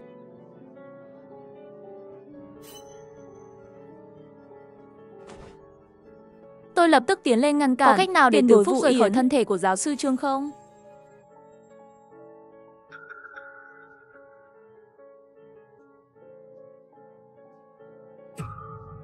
Giáo sư Trương này không thân với tôi. Tại sao tôi phải nghĩ cho ông ta so với việc tôi báo thù cho các sư huynh đệ? Nghe những lời này, khi tôi không biết phải phản bác thế nào, ánh mắt đầy ngụ ý rằng mọi thứ vẫn trong tầm kiểm soát. Tôi liền hiểu ý. Vì vậy, tôi giả vờ như những gì Vũ Yến nói rất hợp lý. Cũng đúng, giáo sư Trương và tôi cũng không thân thiết.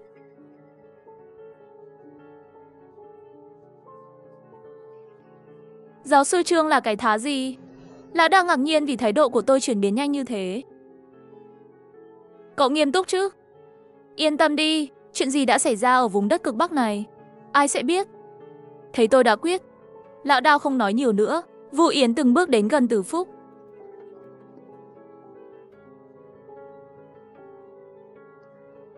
Có phải ông muốn vứt bỏ thân thể này không? Sau đó chọn chạy trốn. Khoảnh khắc tiếp theo, Vũ Yến không cho Từ Phúc thêm cơ hội suy nghĩ nữa. Thanh kiếm đâm thẳng vào lông mày của Từ Phúc.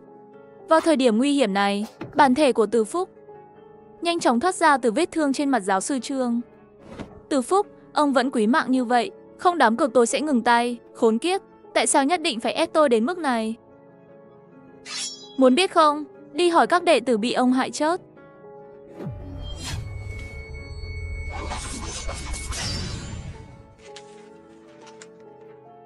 Vũ Yến đi tới nhặt tờ giấy trên mặt đất lên. Trên đó không chỉ viết phương pháp hủy bỏ độc cổ, ngoài ra còn có một dòng chữ đặc biệt bắt mắt. Rất lâu khi trước, có một cánh cửa lớn. Nếu có thể để cho Báo Ứng Xuân khống chế nó. Giáo sư Trương, tỉnh tỉnh. Đến giờ dậy ăn cơm rồi ạ. Quái vật, đừng đến đây. Giáo sư Trương, tôi là Ngư Tài. Con quái vật đâu? Hắn đã bị tiền bối Vũ Yến loại bỏ rồi. Vậy thì tốt rồi. Giáo sư Trương, thấy không sao chứ? Giáo sư Trương cử động tay chân một chút, rồi nói, cảm giác không còn mệt mỏi như trước nữa. Không sao là tốt rồi. Tiền bối Vũ Yến, giáo sư Trương. Sau khi Vũ Yến hiểu ý tôi, lắc đầu nói hắn là giáo sư Trương. Không có vấn đề gì. Lời nói vừa dứt, đột nhiên cả đường hầm bắt đầu rung chuyển. Băng cứ rơi xuống từ đỉnh đầu chúng tôi. Bên trong còn có rất nhiều Báo Ứng Xuân bị đóng băng. Không ổn, ông chủ. Chúng ta phải tìm lối ra khỏi đây thôi. Chuyện gì đã xảy ra vậy, tiền bối Vũ Yến? Tôi nghi ngờ chúng ta đang ở trong cơ thể của Côn Bằng. Trước đây thứ này luôn bị Từ Phúc kiểm soát bằng nhiều Báo Ứng Xuân. Bây giờ Từ Phúc chót rồi. Côn Bằng có thể kiểm soát và lấy lại cơ thể của chính mình. Vậy chúng ta đi đâu? Tôi nhìn quanh. Tôi chợt nhớ đến bản đồ mà anh trai tôi đã gửi cho tôi trước đó. Đi theo tôi. Nghe vậy tôi có chút yên tâm. Trong lòng tôi mơ hồ cảm thấy chỉ cần đến đó thì nhất định có thể trốn khỏi đây. Vậy tôi và lão Đao đỡ giáo sư Trương đi theo sau lưng Vũ Yến, chạy nhanh. Sau khi từ từ đi qua các loại chướng ngại vật kỳ lạ, trên người chúng tôi đều dính một chất nhấp nháp, nhưng lại cảm thấy rất quen thuộc. Mùi vị ở đây sao lại giống trên người Vương Đào như vậy? Tôi chợt nhớ ra, quả nhiên là mùi tanh của cá trộn lẫn với hương vị của hoa quế. Đúng rồi, đây là nơi Vương Đào trốn thoát. Khoảnh khắc tiếp theo, trước khi tôi có thể nhìn thấy hình dạng của bức tường, mấy người chúng tôi bị một lực mạnh từ phía sau đẩy ra.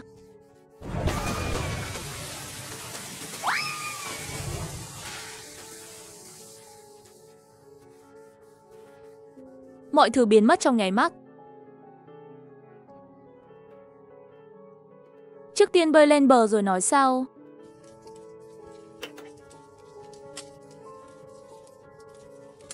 Đối mặt với câu hỏi của cấp trên, chúng tôi chỉ có thể nói đó là bất khả kháng.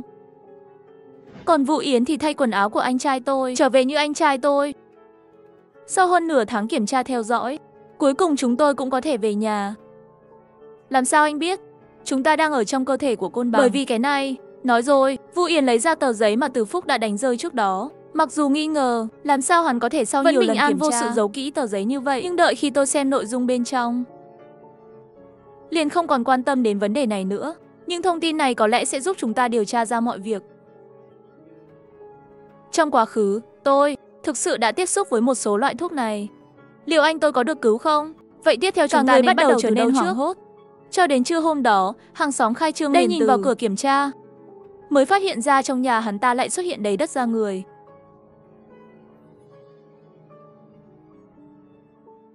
Ngư dân Trương Thúy Lan ra khơi mang về một miếng thịt trắng.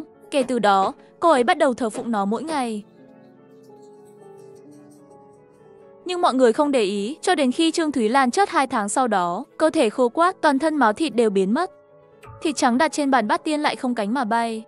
Bởi vì sự việc rất bí ẩn, cảnh sát không có cách nào để bắt đầu điều tra. Họ tìm thấy tôi thông qua giáo sư Trương, Vũ Yến, Lão Đao, 3 người tìm kiếm sự giúp đỡ. Giáo sư Trương. Chuyến đi Bắc Cực chia tay nhau mới chưa đầy nửa năm. Bây giờ trông sắc mặt tốt hơn nhiều rồi. Nhờ phúc của các cậu. Nghe vậy, tôi và Vũ Yến nhìn nhau, tất cả đều hiểu ý giáo sư Trương. Chuyến thám hiểm Bắc Cực có quá nhiều kỷ niệm. Giáo sư Trương cho biết mục đích chuyến đi lần này. Chào Ngư Tài, tôi là cục trưởng của đội cảnh sát hình sự.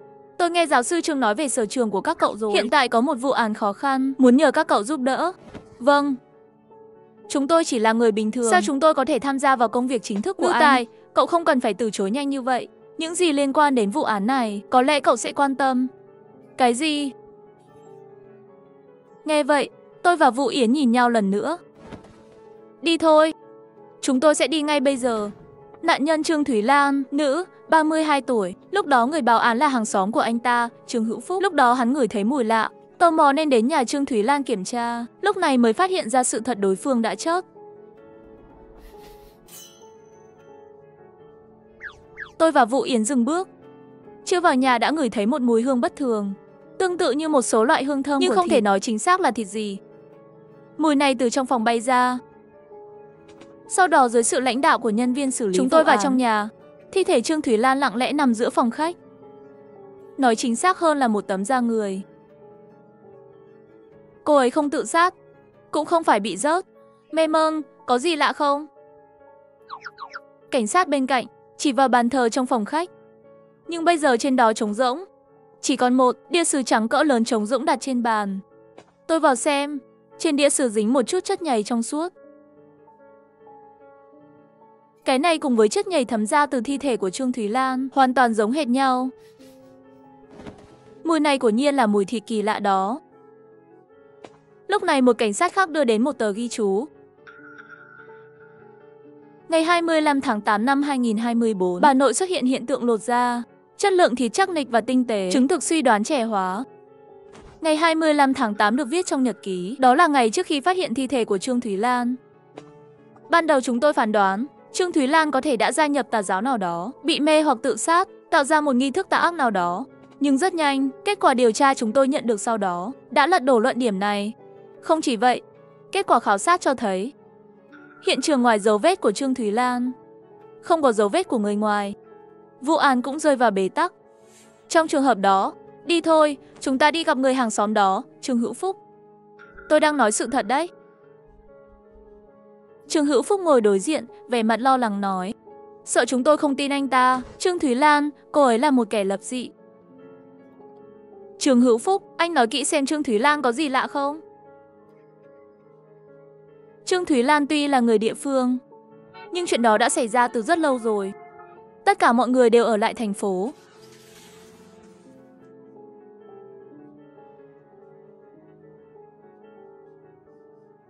Cô ta hầu như không liên lạc với chúng tôi. Mỗi ngày khi trời vừa sáng, cô ta sẽ lái chiếc thuyền đánh cá nhỏ ra biển, mãi đến tối mới trở về. Đây không phải là biểu hiện của người trầm cảm sao? Sao lại kỳ lạ vậy? Trường Hữu kích động nói, viên cảnh sát, anh không biết đâu. Lúc đầu tôi cứ tưởng là cô ta không biết câu cá. Nhưng sau đó tôi phát hiện ra, trên thuyền đánh cá của Trương Thúy Lan, ngay cả lời đánh cá cơ bản nhất cũng không mang theo.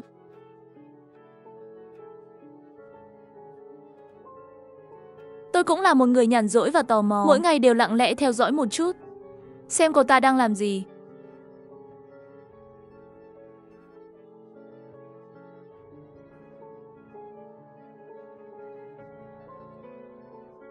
Các người cũng biết mà, một khi sự tò mò của con người tăng lên, ngay cả khi muốn kìm nén cũng không thể được.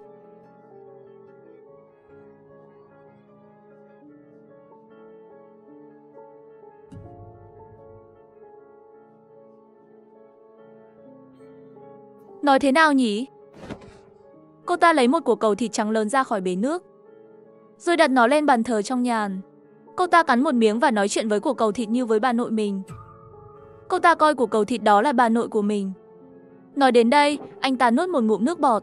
Cảnh tượng đó thật kinh khủng. Tôi cau mày và hỏi, chuyện gì xảy ra sau đó? Muốn anh ta giải quyết việc này. Trương Hữu Phúc thở dài nói, trưởng thôn nói Trương Thúy Lan có vấn đề về tinh thần. Đó là lý do cô ấy trở về làng. Cô ấy không thể sống ở thành phố được nữa.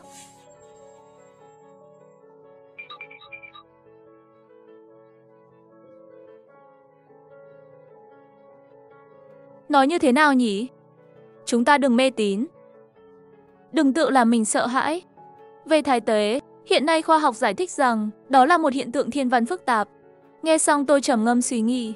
Nhưng lúc này, một cuộc điện thoại làm gián đoạn suy nghĩ của tôi. Tôi nhìn xuống, đó là cửa hàng đã từng giúp anh trai tôi tìm đồ vật. Tôi mở điện thoại. Tôi đi ra ngoài và trả lời. Anh Đại Toàn, có chuyện gì vậy? Chào anh. Để tôi báo tin mới cho anh biết. Anh trai tôi à? Đây là gì vậy? Anh có thể đến đây được không? Gần đây tôi hơi bận.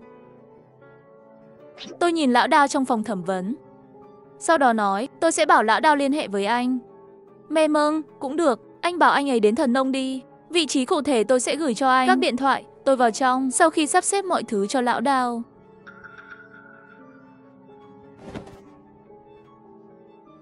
Cả nhà đều đã trước cả rồi. Chỉ còn một mình cô ta.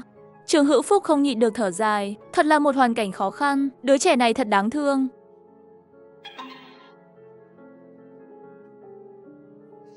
Trong ghi chú của Trương Thúy Lan có nhắc đến ba của cô ta, thậm chí còn có chi tiết về việc lột da. Trương Hữu Phúc định nói gì đó rồi thôi, cuối cùng vẫn gật đầu và nói, 8 năm trước, bà ấy ra biển và đã mất.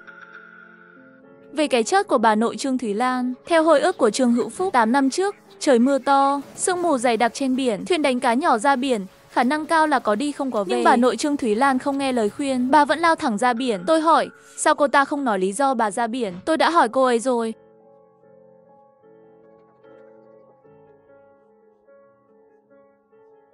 Tôi hỏi bà ấy đi đường nào. Cô ấy nói không biết nữa. Có lẽ không phải là bồng lai trong truyền thuyết đâu. Trương Hữu Phúc không khỏi lẩm bẩm, cả gia đình họ đều rất kỳ lạ. Nghe được điều này, tôi và Vũ Yến không hẹn mà cùng nhìn về phía nhau. Bờ biển. Chỉ là truyền thuyết có thật hay không còn cần nghiên cứu. Sau đó tôi đến trạm cảnh sát, đưa Trương Hữu Phúc đến nhà Trương Thúy Lan, chỉ vào bể nước lớn trong sân. Tôi hỏi Trương Hữu Phúc, đây là bể nước Trương Thúy Lan dùng để nuôi thái tuế phải không? Trương Hữu Phúc với vẻ mặt chắc chắn đáp, đúng vậy. Chính là cái này. Cảnh sát đi cùng xen vào. Lúc đó chúng tôi phong tỏa hiện trường, tiến hành tìm kiếm đầy đủ. Không có gì trong bể. Nếu vậy, thái tuế thật sự đã biến mất rồi. Khi tôi đang suy nghĩ, bỗng nghe tiếng hét sợ hãi. Trương Hữu Phúc vừa bước vào phòng khách, lăn và bò chạy ra ngoài. Vừa chạy vừa quay đầu lại, dường như phía sau có thứ gì đó cực kỳ đáng sợ. Vũ Yến chặn anh ta lại. Đừng nổ tung tôi, đừng nổ tung tôi. Trương Hữu Phúc liều mạng vùng vây. Tiếng hét vang lên, hắn đến rồi, tôi nhìn thấy hắn. Đó là thái tuế được cất giữ trong phòng khách. Bên trong rõ ràng không có gì, cảnh sát bên cạnh rõ ràng cũng biết người này. Trương Hữu Phúc thường hay ở đây giả thần giả quỷ. Trương Hữu Phúc run rẩy vô lực, thân thể anh ta không ngừng run rẩy. Tôi bước lên, giọng điệu cố gắng nhẹ nhàng nhất có thể.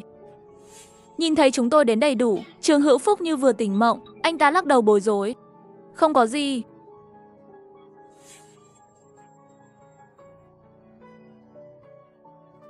Trương Hữu Phúc sau đó trực tiếp quỳ xuống. Cầu xin đồng chí cảnh sát. Tôi không thấy gì cả. Không có gì cả. Làm ơn đừng hỏi nữa. Anh ta còn chuẩn bị dập đầu xuống. Tôi vội vàng đưa mắt nhìn về phía đồng chí cảnh sát. Xin vui lòng đưa Trương Hữu Phúc về nghỉ ngơi trước. Trong tình huống này, chỉ có thể chờ anh ấy bình tĩnh lại rồi mới hỏi. Cảnh sát chuẩn bị rời đi cùng Trương Hữu Phúc. Những gì anh nhìn thấy là da người. Và là làn da của chính anh. Đúng không? Bước đi của Trương Hữu Phúc bị đóng băng. Làm sao cậu biết? Trương Hữu Phúc đột nhiên quay đầu lại, khuôn mặt không thể tưởng tượng được. Vũ Yến không chút do dự tiếp tục nói, da anh ngứa không chịu nổi phải không? Anh muốn xé nó ra à? Tôi như bị sét đánh. Vũ Yến nắm đúng thời điểm để kiểm tra anh ta. Sau khi xem xét, sắc mặt anh ấy lập tức trở nên căng thẳng. Mấy ngày rồi? Ngực của anh ta, phần da ở lưng đã trở thành màu trắng dày.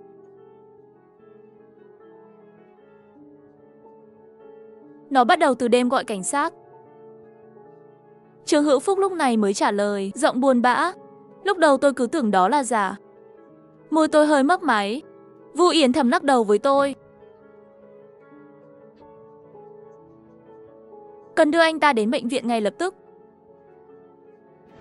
Sau khi đến bệnh viện, Trương Hữu Phúc nhanh chóng được sắp xếp điều trị, có cảnh sát đi cùng bảo vệ.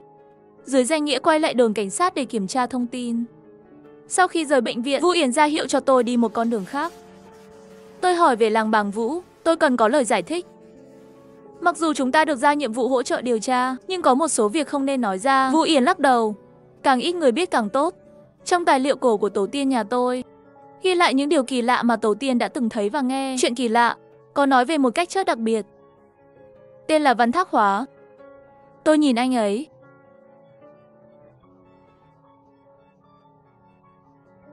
Đó là cái chết trong vô thức. Theo truyền thuyết này, sinh vật vào ngày cuối cùng của cuộc đời sẽ thấy kết cục của mình sau khi chết. Phần da màu trắng dày của anh ấy rất mềm, dường như không có cơ bắp, có cảm giác giống như mỡ. Thái tấy có kết cấu như thịt nhão không xương. Điều này gần như hoàn toàn phù hợp với lời của Vu Yến. Tôi gật đầu.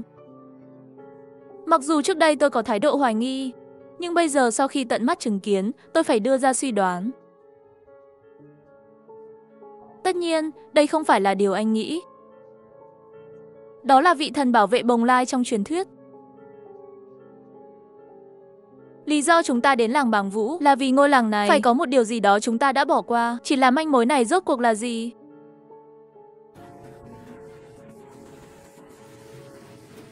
Sương mù trở nên dày đặc, tôi phải giảm tốc độ. Ngay lúc này, điện thoại của cảnh sát đổ chuông, giọng nói nghe cực kỳ gấp gáp. Có chuyện xảy ra rồi. Trương Hữu Phúc đã biến mất. Tôi cau mày. Làm sao? Không thể nào chạy trốn được. Theo yêu cầu của cậu, lính canh chưa từng rời đi mà. Anh ta vẫn nằm trên giường, đắp chăn. Lâu rồi không có động tĩnh, tôi cảm thấy không ổn. Khi đứng dậy xem, hóa ra trong chăn chỉ còn lại quần áo. Cửa ra vào và cửa sổ đều nằm trong tầm giám sát, vậy mà anh ta vẫn biến mất. Sau khi cúp điện thoại, tim tôi trùng xuống. Vu Yến cũng nghe được nội dung cuộc gọi. Cậu ấy vẫn bình tĩnh khi điện thoại chuyển sang người khác. Có lẽ quá sốt ruột, anh ta chắc đã chui xuống gầm giường để trốn thoát. Truyền thuyết trong sách nói về việc biến thành thái tuế, một phần vì anh ta chưa kể xong. Không biết từ lúc nào Vu Yến đã tháo dây an toàn. Tay anh ấy hơi cử động, lắng nghe cẩn thận. Tôi phải cẩn thận. Tôi chú ý xung quanh, một tay cầm vô lăng, tay còn lại nắm chặt cờ lê dưới bảng điều khiển trung tâm. Mỗi chút gió thổi làm cò động đều khiến tôi cảnh giác.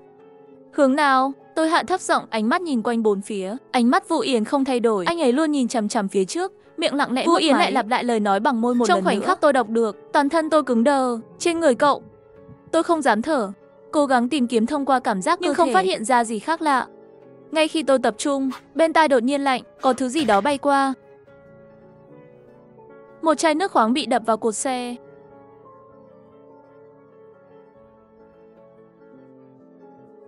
Lưng tôi ướt đẫm rồi, lúc này mới phát hiện phía sau có rất nhiều chất nhầy trong suốt. Trương Hữu Phúc đang nằm trên xe, tim tôi đập thình thịch, tôi cố gắng tổ chức suy nghĩ, trông thế nào? Một vũng thịt trắng hình lá chuối với khuôn mặt người. Hình ảnh khiến tôi vừa sợ hãi vừa buồn nôn.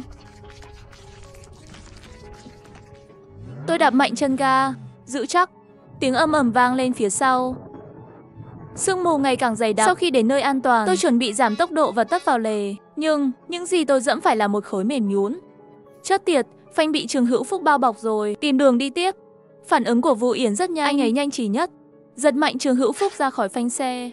Bây giờ tôi có thể đạp phanh. Tôi lặng lẽ thở phào nhẹ nhõm. Những giây tiếp theo tim tôi lại đập mạnh. Có thứ gì đó trên đường phía trước, nó đang đuổi theo chúng ta. Tôi vô thức đánh vô lăng, rẽ vào một ngã ba khác. Tiếng cảnh báo vang lên trong tai. Tôi toát mồ hôi lạnh.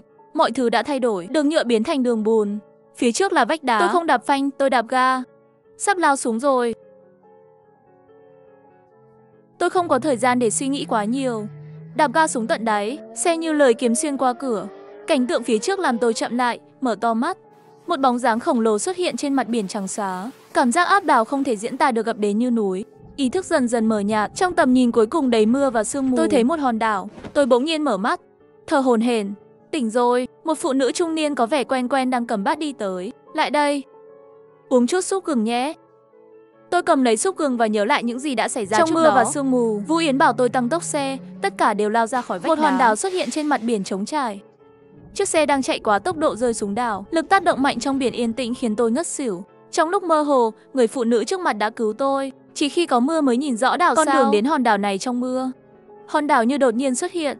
Đúng rồi, còn Vũ Yến thì sao? Tôi nhìn quanh và không thấy ai cả. Vội vàng hỏi cô ấy, cô có thấy ai khác ngoài tôi không? Không thấy. Anh không phải đã lái xe xuống biển sao? Không phải từ bờ biển. Súp gừng vào bụng, tôi cảm thấy ấm hơn nhiều. Không sợ trong súp có độc, dù sao thì họ cũng đã không cần lo đâu. Người này trông kỳ lạ. Từ bờ biển nào? Hòn đảo gần nhất cách đây hàng trăm hải lý. Hàng trăm hải lý, tôi đứng dậy chạy ra ngoài cửa. Cảnh tượng trước mắt làm cho đầu óc tôi choáng váng. Bốn phía đều là đại dương vô tận. Không thể nhìn thấy đất liền, thậm chí ngay cả bóng đảo khác cũng không thấy đâu. Làm sao có thể, cho dù tốc độ xe nhanh đến cũng đâu, không thể bay hàng trăm ngàn hải lý được. Tôi bước nhanh vào trong nhà, có điều gì đó đáng ngờ. Tôi hỏi đây là đâu? Đảo Bồng Lai, làng chúng tôi tên là làng Bồng Lai. Người phụ nữ vừa trả lời vừa mang theo giỏ đi ra. Xem ra cô ấy chuẩn bị đi ra ngoài. Quả nhiên, tôi uống hết súp gừng. Nhìn thân hình người phụ nữ, cảm giác quen thuộc đó càng ngày càng mạnh mẽ. Nhưng tôi vẫn không thể nhớ mình đã nhìn thấy cô ấy ở đâu. Chờ hồi phục, người phụ nữ đã đi xa rồi. Nghĩ đi nghĩ lại, tôi quyết định nhìn xung quanh. Sau khi đi bộ một vòng trong nhà, cảm giác quen thuộc gần như lên đến đỉnh điểm. Nhưng vẫn không có manh mối. Sau khi trở về phòng ban nãy, một khung ảnh trên bàn làm tôi chú ý. Khoảnh khắc nhìn rõ bức ảnh, cuối cùng tôi đã tìm thấy nguồn gốc của mọi thứ quen thuộc. Nơi này giống hệt như nhà Trương Thúy Lan. Trong ảnh có 4 người, người nhỏ nhất là một bé gái. Đôi mắt rất giống với Trương Thúy Lan, một cặp nam nữ trẻ. Chắc là vợ chồng, tôi đã xem hồ sơ, hai người này là cha mẹ quá cố của Trương Thúy Lan. Còn người cuối cùng, một phụ nữ khoảng 40 đến 50 tuổi, ngoại hình giống hệt người phụ nữ đã cứu tôi.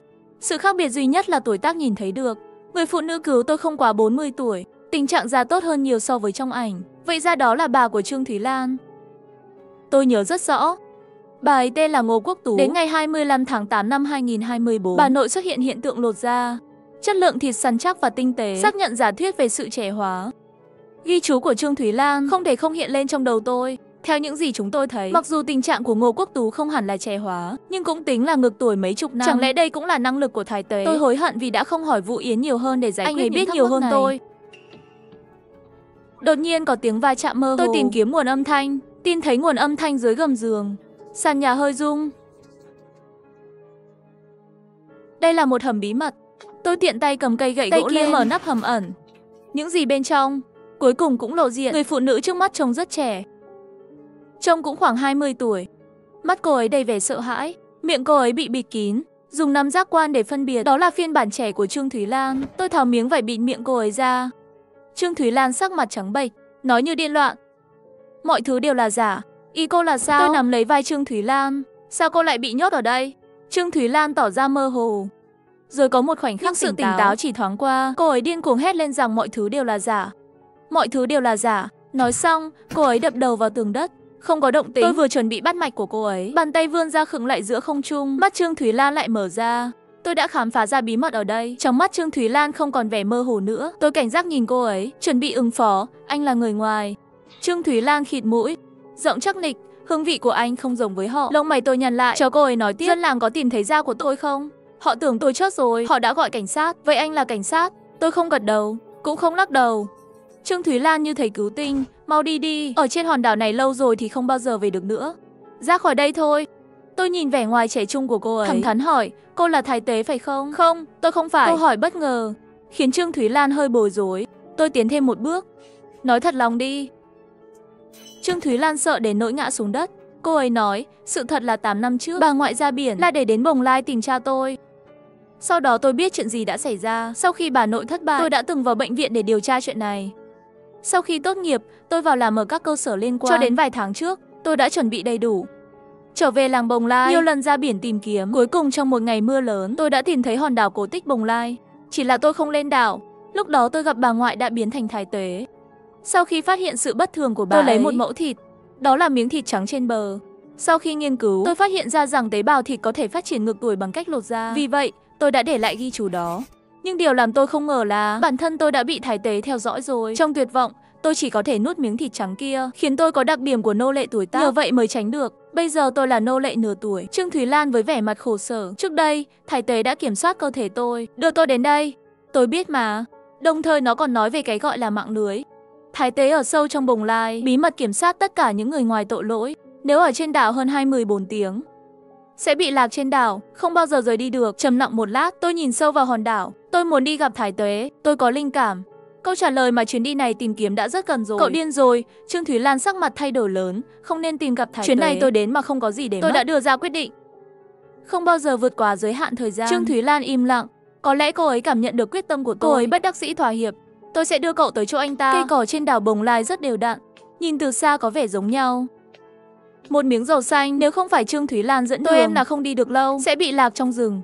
Tiếp tục đi sâu vào, bước chân Trương Thúy Lan chậm lại, tôi đi trên đất trống. Người trong làng đều là nô lệ. Nghe tôi hỏi, Trương Thúy Lan trả lời một tiếng. Tất cả những người tôi gặp cho đến nay đều là. Trong lòng tôi có câu hỏi. Vừa rồi lúc ẩn nấp ra khỏi làng, tôi quan sát thấy cách bố trí của làng Bồng Lai gần giống hệt như làng Bàng Vũ. Theo suy đoán từ quần áo phơi trong làng, mỗi hộ gia đình đều nằm trong phạm 6 bình thường. Nói cách khác, số lượng nô lệ dao động từ 200 đến 300 người. Cách đó không xa có tiếng lá cuộn tròn.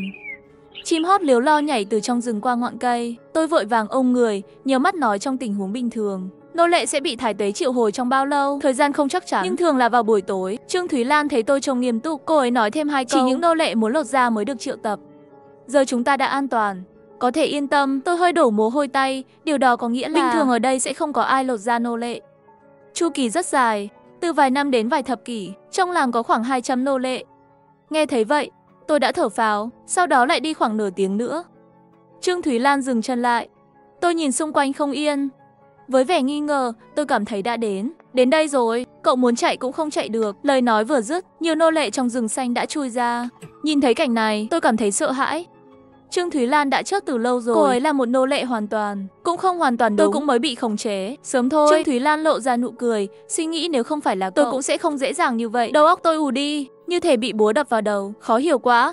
Điên thật, Trương Thúy Lan nào mới là Trương Thúy Lan thật sự. Thái Tuế Trương Thúy Lan trước mắt không trả lời nữa.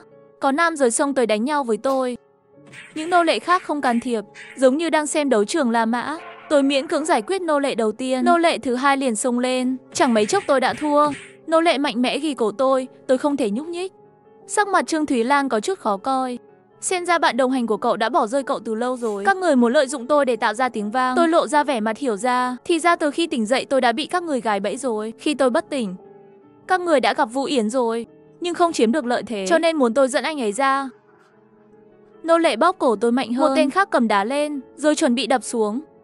Thực ra cậu đã làm được rồi, tôi vội vàng nói. Các người không phát hiện mình đang ít dần đi sao? Trương Thúy Lan thờ ơ nhìn quanh, đến xung quanh các nô lệ, thấy còn một nửa. Không còn nhiều nữa. Một lát sau có nô lệ hoảng hốt trả lời. Trương Thúy Lan tức giận hét lên, dắt người này trước đi, nhanh lên.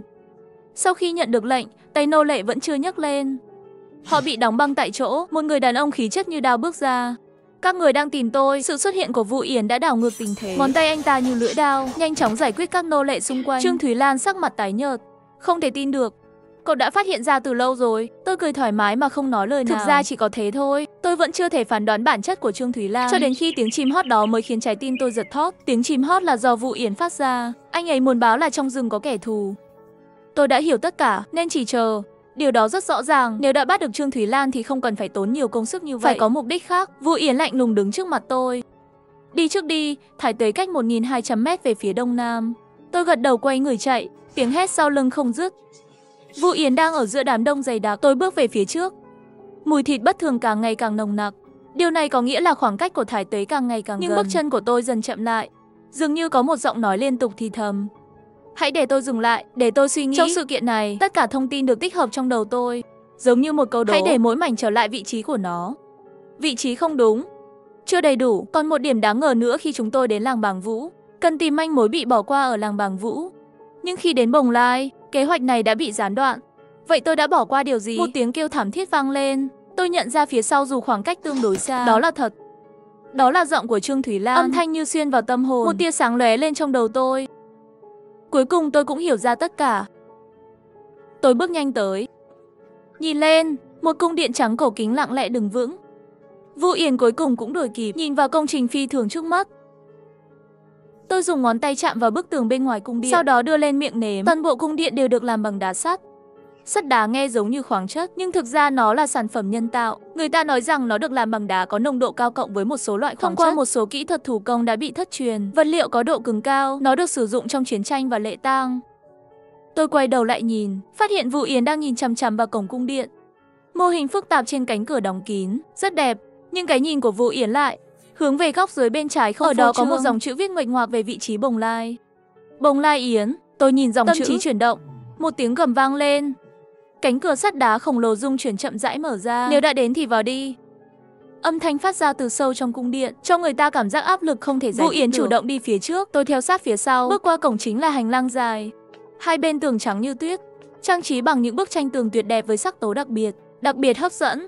Nội dung của bức tranh tường mô tả cuộc chiến tranh chưa từng có. Nữ oa có thân hình nửa người nửa rắn, thần nông đứng trong khu vực phía sau. Ngoài ra còn có các loại sinh vật trong truyền thuyết. Họ đang chiến đấu, đang đánh nhau với kẻ nào đó không rõ. Bức tranh tường có hình ảnh bị che phủ bởi một màn sương đen dày đặc. Không hẳn, điều duy nhất rõ ràng hơn một chút là trận chiến của Thái Tuế. Hắn ngồi trên cung điện trắng như tuyết. Tiếng gầm gừ bắn vào sâu trong màn sương đen. Trong màn sương đen kia lộ ra một nửa bàn tay đầy vảy, cầm một khẩu súng cổ liên tục vung vẩy. Đi đến cuối con đường sói, sương mù đen tan trên bức tranh tường cuối cùng, súng cổ cắm nghiêng trên mặt đất. Thái Tuế quay người đi về phía cung điện tuyết trắng. Chúng tôi dừng lại. Phía trước không còn đường, chính xác là đường bị chặn. Thịt trắng như tuyết lấp đầy cung điện trước mắt. Cuối cùng các người cũng đến rồi. Lời nói của Thái Tuế rất ý nghĩa. Âm thanh vang vọng không ngừng, giọng điệu lần thứ hai mang theo sự mong đợi, như thể đã chờ đợi từ lâu. Vì tôi có thể cảm thấy câu nói này là dành cho Vũ Yến. Vũ Yến mặt không biểu cảm, vẫn giữ bộ dạng lạnh lẽo như cũ, chỉ là hai tay nắm chặt đao. Không khí như ngưng tụ, thấy tư thế đánh nhau. Tôi vội vàng mở miệng, người ta tương đối hướng nội, sợ bạo lực, đừng tranh cãi với anh ta. Cảm giác nhìn chằm chằm không thể giải thích được bao phủ trên người tôi. Thịt trắng ở cửa chính vặn ra một cái miệng. Người ta nói hơn 2000 năm trước, tổ tiên của các người đã đến đây để tìm thuốc trường sinh. Tôi đã nói với họ rằng không còn thuốc trường sinh nữa. Chẳng lẽ họ không nói cho hậu nhân biết chuyện này? Nghe được lời này tôi sửng sốt. Sau đó có lẽ đoán được người nói hẳn là Từ Phúc. Thật sự là không nói. Nhưng chúng tôi cũng không đến đây để cầu sự trường sinh. Vậy các người đến đây làm gì? Chúng tôi hôm nay đến đây có việc nhờ Thái Tuế. Người bạn này nghe tiếng hát của tôi bị trúng độc, cần Thái Tuế cho một ít thân thể dùng làm dược liệu. Không biết ngài có đồng ý không? Sau khi nghe, hắn cười không rõ ý. Sợ là các người không chỉ là dùng để giải độc đơn giản như vậy. Tôi không nói nữa. Vũ Yến tiến lên một bước. Anh còn có lời nào không? Sao anh dám? Trong lời nói của Thái Tuế như có sấm sét. Xem ra là không có lời nào. Tôi nhìn về phía Vũ Yến. Anh ta ném cho tôi một đao. Tôi mỉm cười, đâm đao vào tim. Vậy thì chúng ta đi thôi. Vũ Yến cũng vậy. Ánh sáng tỏa ra. Thái Tuế muốn ngăn cản nhưng đã không kịp rồi. Cảnh vật trước mắt bắt đầu thay đổi. Thái Tuế đã biến mất, cung điện đã biến mất, mọi thứ đã biến mất. Trước mắt xuất hiện túi khí bật lên. Cửa sổ vỡ và mui xe biến dạng. Đúng vậy, chúng tôi chưa bao giờ rời làng Bàng Vũ. Tôi mở mắt ra, phát hiện ghế phụ đã trống rỗng. Chiếc xe bị kẹt giữa hai cái cây, bên dưới là một cái hố sâu gần 10 mét. Dân làng ở làng Bàng Vũ liên tục nhảy xuống hố, biến mất. Vũ Yến đứng giữa hố, bất động. Tôi xoa má, ngay lập tức leo xuống khỏi xe. Mặc dù đã sớm chuẩn bị tâm lý, nhưng nhìn thấy cảnh này trước mắt, vẫn không thể không nhận ra ảo ảnh trước đây không phải là không liên quan gì đến thực tế. Ít nhất một số thứ thì ngược lại. Đây không phải là một cái hố, mà là hố thịt, một phần ẩn dưới lòng đất. Như thể cả làng chài tiếp xúc với thịt, đầy bùn và cát, thưa thớt, khảm nhiều miếng sắt. Tôi thấy một dòng tin đồn trên một mảnh vỡ gốm sứ là vị trí Bồng Lai. Trước nồi có một thứ hình người, bụng anh ta và thịt xám trắng được kết nối với nhau. Vị trí ngực bị trống rỗng. Tôi hiểu, thứ nhìn thấy trước mắt vẫn là ảo cảnh Thái Tuế. Trên tranh tường, hắn nhưng thắng. Trong thực tế, hắn ta đã bị phá hủy. Không thể tiếp đãi các người nữa. Thái Tuế phát ra âm thanh yếu ớt. Chuyện gì xảy ra năm đó? Vũ Yến hiếm khi hỏi nhiều. Kẻ thù trên bức tranh là ai? Có liên quan đến Tiêu Vương Đại Vũ không? Tôi không nhớ nhiều thứ nữa. Thái Tuế nhìn khoảng trống trước ngực. Thay vì run rẩy, chỉ là loại bị lực lượng không thể tả nổi nghiền nát. Nỗi sợ bị thống trị bởi tuyệt vọng. Còn có trước mắt, có phải là bị một số tồn tại xâm lược dẫn đến diệt vong không? Vũ Yến không cam lòng hỏi. Kẻ thù rất mạnh. Mạnh cỡ nào? Thái Tuế mắt tối sầm lại. Tôi đã gây ra kết cục này. Chỉ là đối phương thuận tiện nhất trí mà thôi. Nghe thấy vậy, không khí im lặng. Nếu các người đã nhìn thấu ảo cảnh, đã vượt qua bài kiểm tra. Thái Tuế lộ ra nụ cười nhẹ nhõm. Lấy cái này đi. Tôi và Vũ Yến sửng sốt. Chỉ thấy ngực Thái Tuế nứt ra, bay ra một miếng thịt trái tim và một quả bóng đồng. Đây là những gì tôi có thể làm cho các người. Đóng góp cuối cùng. con ve của bóng đồng. Đó là thứ cuối cùng mà Thuận Hoàng để lại. Vị vua của triều đại Vũ Yến trong truyền thuyết. Vũ Yến mặt trang trọng, đưa tay ra nhận. Khoảnh khắc này, thái tế dường như đã trút bỏ được gánh nặng trên người. Trên mặt lộ ra nụ cười tự ti, hy vọng ngày các người biết được sự thật. Đừng yếu đuối như tôi. Chúc các người không bao giờ tuyệt vọng, bây giờ tôi phải chết. Mặt đất rung chuyển dữ dội, tôi và Vũ Yến bị đẩy lên trên hố. Thái tế với tốc độ có thể nhìn thấy bằng mắt thường, hòa tan vào cõi hư vô. Sương mù dày đặc, trời sáng, cảnh sát tới.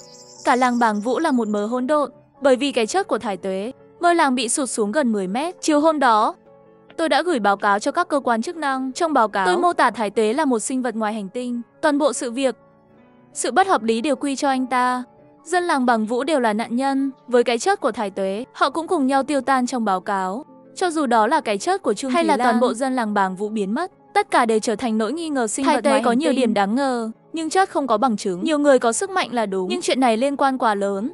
Chúng tôi chọn cách che giấu cũng là bất đắc dĩ, không quá muộn để báo cáo sau khi toàn bộ sự việc rõ ràng. 2 ngày sau, vụ án kết thúc. Làng Bàng Vũ được chính thức tuyên bố với bên ngoài là gặp phải thảm họa địa chất. Tất cả dân làng ở làng Bàng Vũ đều thiệt mạng trong thảm họa. Sự ủy thác này cũng đã kết thúc. Tôi sắp xếp lão Đào đến Thần Nông lấy hàng, nhưng anh ta lại biến mất trên núi. Tôi vừa xử lý xong thái tế và mới về đến nhà, nhưng lại nhận được một kiện chuyển phát nhanh. Bên trong là một máy quay video và một tác phẩm điêu khắc gỗ hình người che mặt. Khoảnh khắc khởi động, lão Đào xuất hiện trước camera, mặt đầy bất an, nói tuyệt đối đừng đụng vào người sống. Không thấy Thần Nông. Chưa nói xong, hắn phát ra tiếng hét chói tai, lưng bị kéo mạnh, rơi ra khỏi ống kính. Tiếp theo là một điều gì đó không thể nói ra. Âm thanh này khiến da đầu người ta tê liệt, ngay cả trên màn hình. Tôi đều cảm thấy một loại khó chịu về thể chất. Da gà nổi lên khắp người. Màn hình lại chìm vào bóng tối. Còn gần nửa phút nữa. Tất cả đều là những suy nghĩ lộn xộn trong đầu. Trong 2 giây cuối cùng, lão Đào gào thét hết sức. Sương mù đang tràn ra từ bình gốm. Nhất định phải tìm được cái bình gốm đó. Video dừng lại. Vì sự an toàn của mọi người, tôi và Vũ Yến quần áo đều chưa kịp thay, đã chạy đến Thần Nông Giá mà. Không biết một âm mưu không thể nói thành lời đã bao phủ lấy chúng tôi. Sau khi xem video trên xe nhiều lần, trán tôi đã thấm một lớp mồ hôi lạnh. Qua hình ảnh, tôi có thể cảm nhận được nỗi sợ hãi của lão Đào. Nhưng tôi biết anh ta không sợ chết. Thật khó để tưởng tượng những gì anh ấy đã trải qua. Tôi nhìn kiện hàng bị mở ra và thầm nghi ngờ. Nếu anh có thể gửi chuyển phát nhanh cho tôi, có nghĩa là lão Đào đã thoát chết. Tôi không biết, chỉ có thể nghĩ theo hướng tích cực. Bây giờ đầu óc tôi là một mớ hỗn độn. Có quá nhiều bí ẩn không thể giải thích. Những lời lão Đào nói cứ lởn vởn trong đầu tôi. Đừng chạm vào. Không nhìn thấy bình gốm Thần Nông. Nhất định phải tìm được cái bình gốm đó. Tôi có cảm giác 2 câu này có liên quan đến nhau. Lão Đào muốn nói với tôi điều gì? Phần còn thiếu. Không thể sâu chuỗi 2 câu lại với nhau. Nghĩ rồi, tôi ghi lại tiếng gầm kỳ lạ trong video, gửi cho giáo sư Trương nghiên cứu. Làm hết sức mình thôi, tôi tự ép mình đừng nghĩ nhiều, bắt đầu nhắm mắt lại.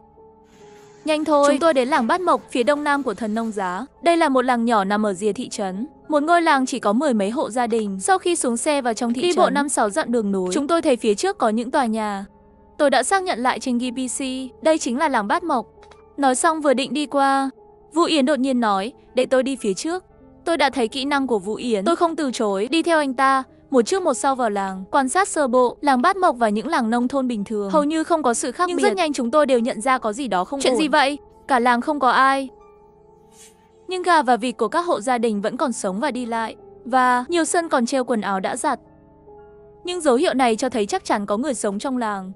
Nhưng ấn tượng cho người ta, giống như dân làng đột nhiên biến mất. Tất nhiên, không loại trừ dân làng đã đi làm và vẫn chưa về. Trên đường chờ đợi bỗng nhiên trời mưa to. Để tránh những rắc rối không cần thiết, chúng tôi không đột nhập vào nhà dân mà là tìm một ngôi đền đổ nát ở thôn để tránh mưa.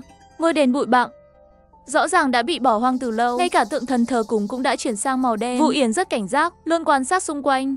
Tôi căng thẳng, bỗng nhiên cảm thấy hơi ngứa sau lưng. Đang chuẩn bị gãi, điện thoại rung lên. Là tin nhắn của giáo sư Trương. Báo cáo phân tích âm thanh đã được gửi đến. Không tìm thấy sinh vật tương ứng trong kho mẫu. Nhưng điều đáng ngạc nhiên là âm thanh này giống với tiếng của rắn.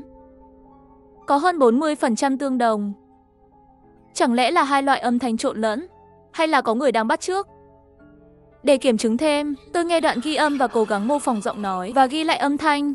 Không biết có phải vì nghe quá nhiều lần không? Tất cả những gì tôi có thể nghĩ đến là tiếng hét đó. Giống như có tiếng vọng, có thể ảnh hưởng đến phán đoán của tôi. Vì vậy, tôi đã gọi Vũ Yến để nghe và so sánh. Vũ Yến sau khi nghe xong, biểu cảm không ổn. Sao lại có tiếng vọng? Anh cũng nghe thấy rồi. Tim tôi đập mạnh, tôi lại phát đoạn ghi âm. Sau khi nghe lần thứ hai, Vũ Yến tắt ghi âm đi. Anh ta ra hiệu cho tôi im lặng. Tôi lắng nghe cẩn thận, da đầu nổi gai ốc ngay lập tức. Giọng tôi đã im bặt, nhưng tiếng vọng vẫn còn đó. Đó không phải là giọng của tôi. Âm thanh không phải do điện thoại phát ra. Âm thanh ở ngay trên đầu chúng tôi, chính xác là trên xà nhà. Tôi từ từ ngẩng đầu lên, ánh sáng phía trên rất tối, một bóng đen trên xà nhà để lộ hai đôi mắt màu xanh lá cây. Một luồng ánh sáng đột nhiên bắn ra ngoài. Vũ Yến phản ứng rất nhanh, đã leo lên xà ngang, bụi bay lên một đám, nhưng thứ màu đen đã chạy ra ngoài với tốc độ cực nhanh, biến mất trong rừng. Thấy chưa? Vũ Yến rút kiếm ra, cái vừa bắn ra là sinh vật, chân tay hình người dài và mỏng, quỹ đạo chuyển động hơi giống rắn. Nói xong, anh ta nhìn vào bức tượng bị hỏng, chân tay giống như sinh vật đó. Lúc này dưới đáy tượng thần đột nhiên phát ra tiếng gõ. Di chuyển tượng thần đi, chúng tôi cậy sàn ra. Một người đàn ông bước ra từ bên trong. Ơn trời! Cuối cùng cũng có người đến. Một người đàn ông mệt mỏi nhìn thấy tôi, vội vàng kêu lên, ông chủ, cuối cùng các anh cũng đến. Anh biết tôi sao? Phải, tôi đã giúp lão Đào suốt những năm qua. Hơn nữa, chuyển phát nhanh đó chính tôi gửi cho anh. Anh gửi cho tôi, tim tôi đột nhiên thắt lại. Vậy lão Đào đâu? Nghe Đại Toàn liên tục gật đầu. Lão Đào bảo tôi gửi đồ đi, sau đó lại lên núi. Anh ta có để lại lời nhắn gì không? Không có gì.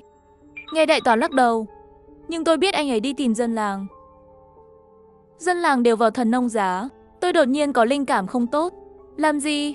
Mười mấy ngày trước, có thứ gì đó được đào lên từ núi. Nói đến đây Đại Toàn vô thức dùng mình, như thể nghĩ đến chuyện gì kinh khủng. Nuốt một ngụm nước bọt, giọng còn run sợ hơn. Anh ta nói, họ đều đi tham gia Bách Thảo Yến rồi. Nghe Đại Toàn kể lại đầu đuôi câu chuyện. Mười mấy ngày trước, có dân làng đến thần nông giá hái thuốc, đào được mấy cái bình gốm cao nửa người, tưởng là đồ cổ nên lặng lẽ mang về nhà. Kết quả 2 ngày sau, người đó đã biến mất một cách bí ẩn. Nhà đầy những mảnh vỡ của bình gốm, xung quanh mảnh vỡ còn có rất nhiều chất nhầy màu xanh lá cây, chất nhờ lan rộng khắp nơi, giống như rắn bỏ qua. Người già trong làng biết chuyện này, vội vàng bảo trưởng thôn dẫn người vào núi. Họ muốn tất cả dân làng tham gia Bách Thảo Yến. Kết quả không có ai trở lại. Họ chắc chắn đã gặp phải Bách Thảo Yến trước đó phải không? Tôi đã nhìn thấy nó trên đường tới Sơn Hải. Truyền thuyết kể rằng thần nông đã giúp mọi người tránh khỏi bệnh tật. Ông thề sẽ nếm thử tất cả cây cỏ trên thế giới. Thỉnh thoảng, ông sẽ thu thập một số loại cỏ, làm thành dược phẩm có thể kéo dài tuổi thọ, rồi mời người dân đến dự Bách Thảo Yến. Bách Thảo Yến của dân làng này chắc là một loại phong tục địa phương. Tôi hơi khó hiểu. Khi Đại Toàn chỉ vào bức tượng thần, thì thầm, tôi vừa nghe thấy tiếng động. Chắc các anh đã gặp rồi. Truyền thuyết nói đó là thú cưng của thần nông. Nó giúp thần nông thử không ít thuốc. Trước đây làng chúng tôi thờ cúng nó để cầu nguyện sức khỏe. Sau đó, ngôi làng bị phá hủy và không ai sửa lại nó. Anh ta lau mồ hôi lạnh. Sau khi lão Đao vào núi, tôi thấy nó trong làng. Quá sợ hãi, tôi trốn dưới bức tượng. Kết quả là nó ngã xuống và nhốt tôi bên trong. Vũ Yến xen vào nói, nếu mọi người đều vào núi rồi, sao anh không đi? Hôm đó lão Đao đến đây chẳng phải để chờ anh sao? Đại Toàn trông có vẻ xấu hổ. Bây giờ tôi đâu còn tâm trí nghĩ đến việc kéo dài tuổi thọ. Nếu không có tiền, tháng sau tôi sẽ bị chủ nợ đánh đập. Thảo nào trước đây anh tìm tôi nói cần tiền gấp. Nói tiếp đi. Đại Toàn dẫn chúng tôi đến trước một căn nhà đất. Người ta đào được cái lọ lớn chính là ở đây. Tôi gật đầu và đi theo anh ta vào trong. Trong phòng khách rõ ràng có 3 miếng đào chất đống. Mặc dù đã khô, nhưng vẫn có thể thấy hình dạng vũng nước đang lan rộng, tạo thành quỹ đạo xoắn như sóng. Khi tôi kiểm tra, có một mùi đất khó giải thích. Trong lòng tôi đã có suy đoán. Tôi hỏi, vậy cái bình gốm của anh đâu? Đao ca đã mang vào núi rồi. Anh ấy còn mở cái hộp ra. Tôi hỏi bên trong có gì? Này, ông chủ, hộp đã được mở hết rồi. Đại Toàn chưa nói xong, một tiếng cười vui vẻ nghẹn lại ở cổ họng anh ta. Tôi nói. Đại Toàn vội vàng giơ tay lên, rồi bắt đầu nói. Đó là một miếng vải bọc trái cây. Tôi không trả lời, chờ anh ta nói tiếp. Thấy vậy, Đại Toàn nói tiếp. Lúc đó lão Đào phát hiện cái lọ. Nó hơi giống với bình gốm lớn đào lên ở núi. Sau đó anh ấy mở cái hộp ra. Sau khi mở nắp, anh ấy rút ra một miếng vải từ bên trong. Đại Toàn không biết đó là vải bọc trái cây. Lão Đào là người nói cho anh ta biết. Nói đến đây, Đại Toàn có vẻ hơi lúng túng. Chắc phải có thứ gì khác trong hộp. Tôi mỉm cười đầy ẩn ý. Nói thêm đi. Lúc đó lão Đào không cho tôi xem bên trong bình. Nhưng cái lọ đó đã ở trong ngôi nhà cũ của chúng tôi nhiều năm rồi. Tôi đã lắc nó. Bên trong có tiếng va chạm trầm lắng. Không thể nào chỉ có mỗi miếng vải. Tôi hỏi, vậy anh không nghĩ đến việc mở cái hộp ra sao? Đại Toàn lập tức đáp, bình gốm cổ cần phương pháp chuyên nghiệp để mở. Tôi sợ vô tình làm hỏng nó. Vậy thì không đáng.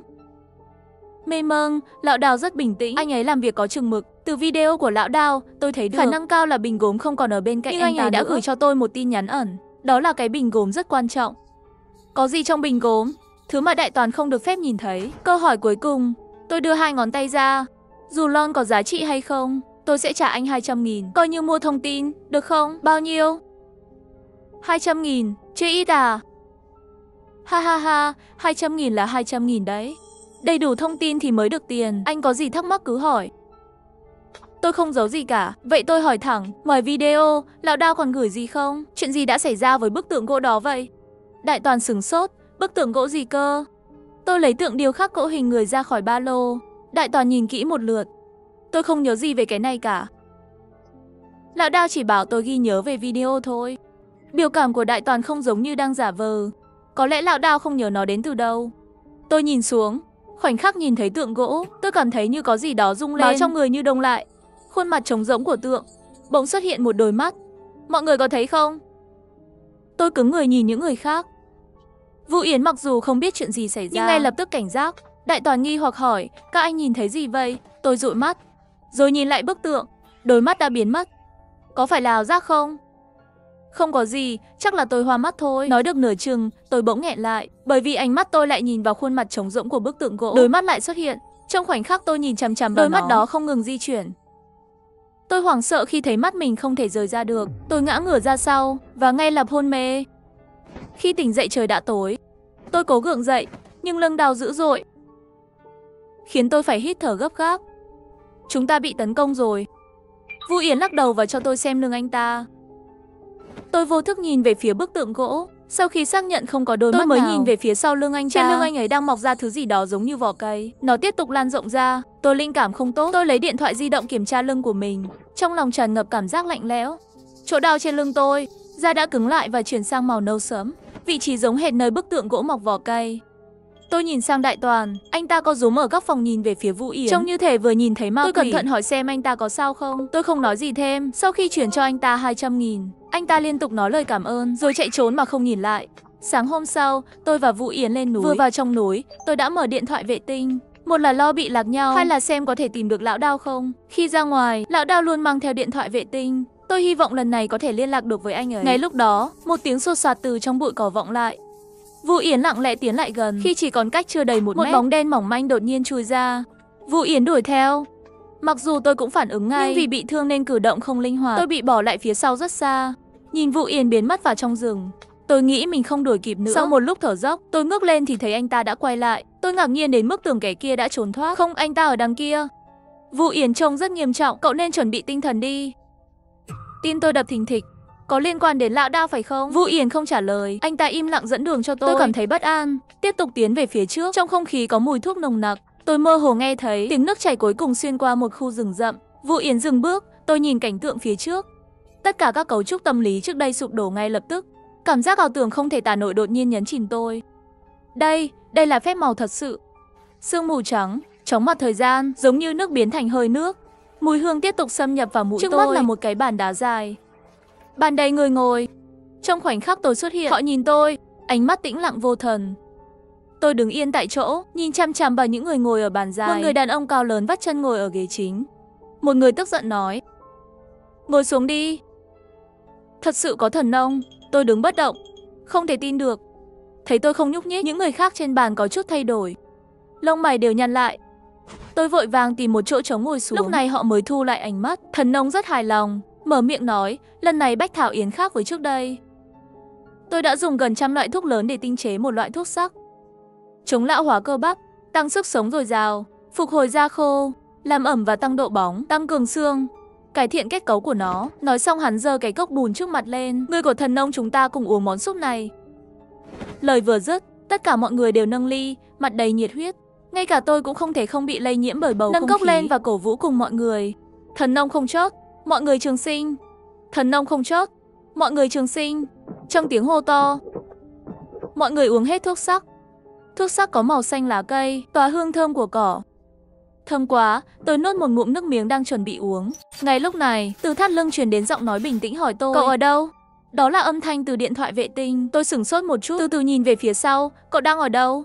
Rất nhanh đối phương lại lặp lại một lần nữa. Tôi như rơi xuống băng. Vu Yến đang đứng cách đó không xa, mỉm cười nhìn tôi. Điện thoại vệ tinh, trong đó phát ra tiếng nói của anh ấy. Chiếc cốc trong tay tôi rơi xuống đất. Cảnh tượng trước mắt đảo lộn. Thần nông trên ghế đã biến mất, thay vào đó là mùi đất nồng nặc. Thứ trong cốc biến thành chất màu đen dính. Người ngồi trên bàn thuốc có thể nhìn thấy rõ bằng mắt thường. Thân hình mảnh mai, da dưới gốc cây hiện đại đều là màu đen sẫm. Đây đều là dược tiên, luôn ở phía sau tôi cũng là một dược tiên. Anh ấy đã nhận thấy sự thay đổi của tôi. Khóe miệng dược tiên trước mắt nở ra một nụ cười quỷ dị. Tất cả các dược tiên đều lộ rõ bản chất. Tôi đá văng con dược tiên gần nhất. Chạy đi! Dược tiên trườn trên mặt đất như rắn. Cây cối xung quanh đều trơ trọi, không một chiếc lá nào. Điều này khiến tôi không có nơi trú ẩn. Dược tiên quá nhanh, tôi không thể thoát. Tôi đành phải trốn sau thân cây lớn hơn để lấy lại hơi thở. Vừa thở được 2 giây, bên tai truyền đến tiếng bước chân rất gần. Tôi rút đao ngắn ở thắt lưng ra. Khi kẻ đó đi qua thân cây, tôi đập mạnh vào cổ nó. Cắm vào, đang rút đao. Bóng tối phía sau. Tôi không kịp phản ứng. Chất tiệt, nó tấn công vào thời điểm một tôi thanh sơ kiếm hở, dài đâm ngã con dược tiên phía sau tôi xuống mặt đất. Vu Yến bước ra khỏi rừng. Tôi làm động tác cảm ơn, cẩn thận đến gần dược tiên, dùng dao cắt đầu nó. Sau đó lôi ra một xác rắn màu đen từ cổ của nó. Vu Yến nhận ra đây là thạch phù quế. Tôi lau sạch máu trên đao. Cái gọi là dược tiên chính là thứ này. Thạch phù quế là một loài rắn đột biến bị ảnh hưởng bởi con người. Tương truyền thời xưa, con người để phân biệt động vật và thực vật ăn được sẽ nuôi một loại rắn đen để thử ăn. Theo thời gian, loại rắn đen này không chỉ có tính kháng độc mạnh, mà còn phát triển một loại chất độc có thể điều khiển cơ bắp người. Thật kỳ lạ. Coi như thạch phù quế ẩn giấu trong cơ thể người, trong quá trình truyền âm thanh có tiếng gọi đến. Vu Yến liếc tôi một cái. Ra dấu đi trước. Tôi lắc đầu, dùng khẩu hình nói, còn nhớ lão đao nói gì không? Cậu đã ăn những thứ từ Bách Thảo Yến. Vẻ mặt của Vu Yến có chút biến động. Chúng ta bị mắc kẹt trong sự hiểu lầm. Có thể không phải là vấn đề ăn hay không ăn. Vu Yến không trả lời, đứng chờ tôi bên dưới. Nhìn cái này xem. Tôi lấy ra tác phẩm điêu khắc bằng gỗ và cười khổ. Ngay từ đầu chúng ta đã gặp phải một Bách Thảo Yến. Những thay đổi lớn đã diễn ra trên khuôn mặt của tác phẩm điêu khắc. Không chỉ có một đôi mắt, ngay cả đường nét khuôn mặt cũng trở nên rõ ràng. Mọi thứ càng ngày càng giống tôi. Điều này là có thật, không phải ảo giác, cũng không phải hoa mắt. Vu Yến bỗng nhiên nhớ ra điều gì đó. Lục trong túi và mổ xẻ thi thể dưới chân. Trong bụng xác chết cũng có một tác phẩm điêu khắc gỗ hình người tinh xảo, trông giống hệt xác chết. Tác phẩm điêu khắc gỗ này cũng là một phần của Bách Thảo Yến. Rất có thể, khi tác phẩm điêu khắc gỗ hoàn toàn trở thành hình dáng của tôi sẽ trở thành vỏ cho thạch phù quế. Không khó đoán ra, những cái vỏ của thạch phù quế này rất có thể là dân làng vào núi. Họ đều phải trải qua một lần. Khi tôi chạm vào chạm khắc gỗ, đã thiết lập một loại kết nối với nó. Có lẽ đây chính là lý do lão đao dặn đừng chạm vào nó, chứ không phải đừng ăn. Trong trường hợp đó, mục đích của thạch phù quế là gì? Vu Yến đưa ra câu hỏi mới. Tôi đã thấy tình hình ở đó khi tôi đến. Nếu đoán đúng, những thạch phù quế này đang điều khiển các vỏ người. Uống canh thuốc màu đen có sự liên kết gì chứ? Tôi không thể giải thích. Có lẽ thạch phù quế cũng mê hoặc tôi, muốn tôi uống thuốc, thứ thuốc đen đó. Trong lúc suy nghĩ, đột nhiên có một giọng nói quen thuộc xuất hiện. Tôi và Vu Yến nhìn nhau. Chúng tôi nấp ở những nơi khác nhau. Đây là âm thanh của lão đao. Chúng tôi phải đến gần trước. Âm thanh phát ra từ phía anh ta, chính xác là trong túi quần áo của anh ta. Tôi lấy ra điện thoại vệ tinh chứa giọng lão đao bên trong. Hai thần nông. Chúa ơi. Tôi lắng nghe cẩn thận, vài từ cứ lặp đi lặp lại trong điện thoại. Trời ơi. Hai thần nông. Lão đao muốn nói gì? Vu Yến tiến lại gần tôi. Đây là nhịp điệu chuẩn bị tấn công. Tôi vắt óc suy nghĩ, đột nhiên linh quang lóe lên. Vu Yến bước nửa bước. Tôi chạy tới và nói, tôi sẽ dẫn họ đi. Ngài về làng làm chút việc đi. Không đợi anh ta trả lời, tôi chạy ra ngoài mà không nhìn lại. Tôi chạy trốn. Nắm chặt dao ngắn, tôi chạy vào sâu vào trong rừng. Đột nhiên, một dược tiên xuất hiện từ phía trên. Tôi vội vàng dừng lại và chuyển hướng, nhưng chúng quá nhanh, bao quanh tôi từ mọi phía. Trong tình huống khẩn cấp, tôi nhét tác phẩm điêu khắc gỗ vào miệng. Nó trâu nên mềm mại, trượt vào bụng. Ngay lập tức, tôi cảm thấy đau đớn như bị kim đâm. Hình xăm ở lưng lan rộng quá nhanh. Tôi dường như sắp mất khả năng hành động. Bỗng một cái gì đó ở trong cổ họng hắn vặn xoắn.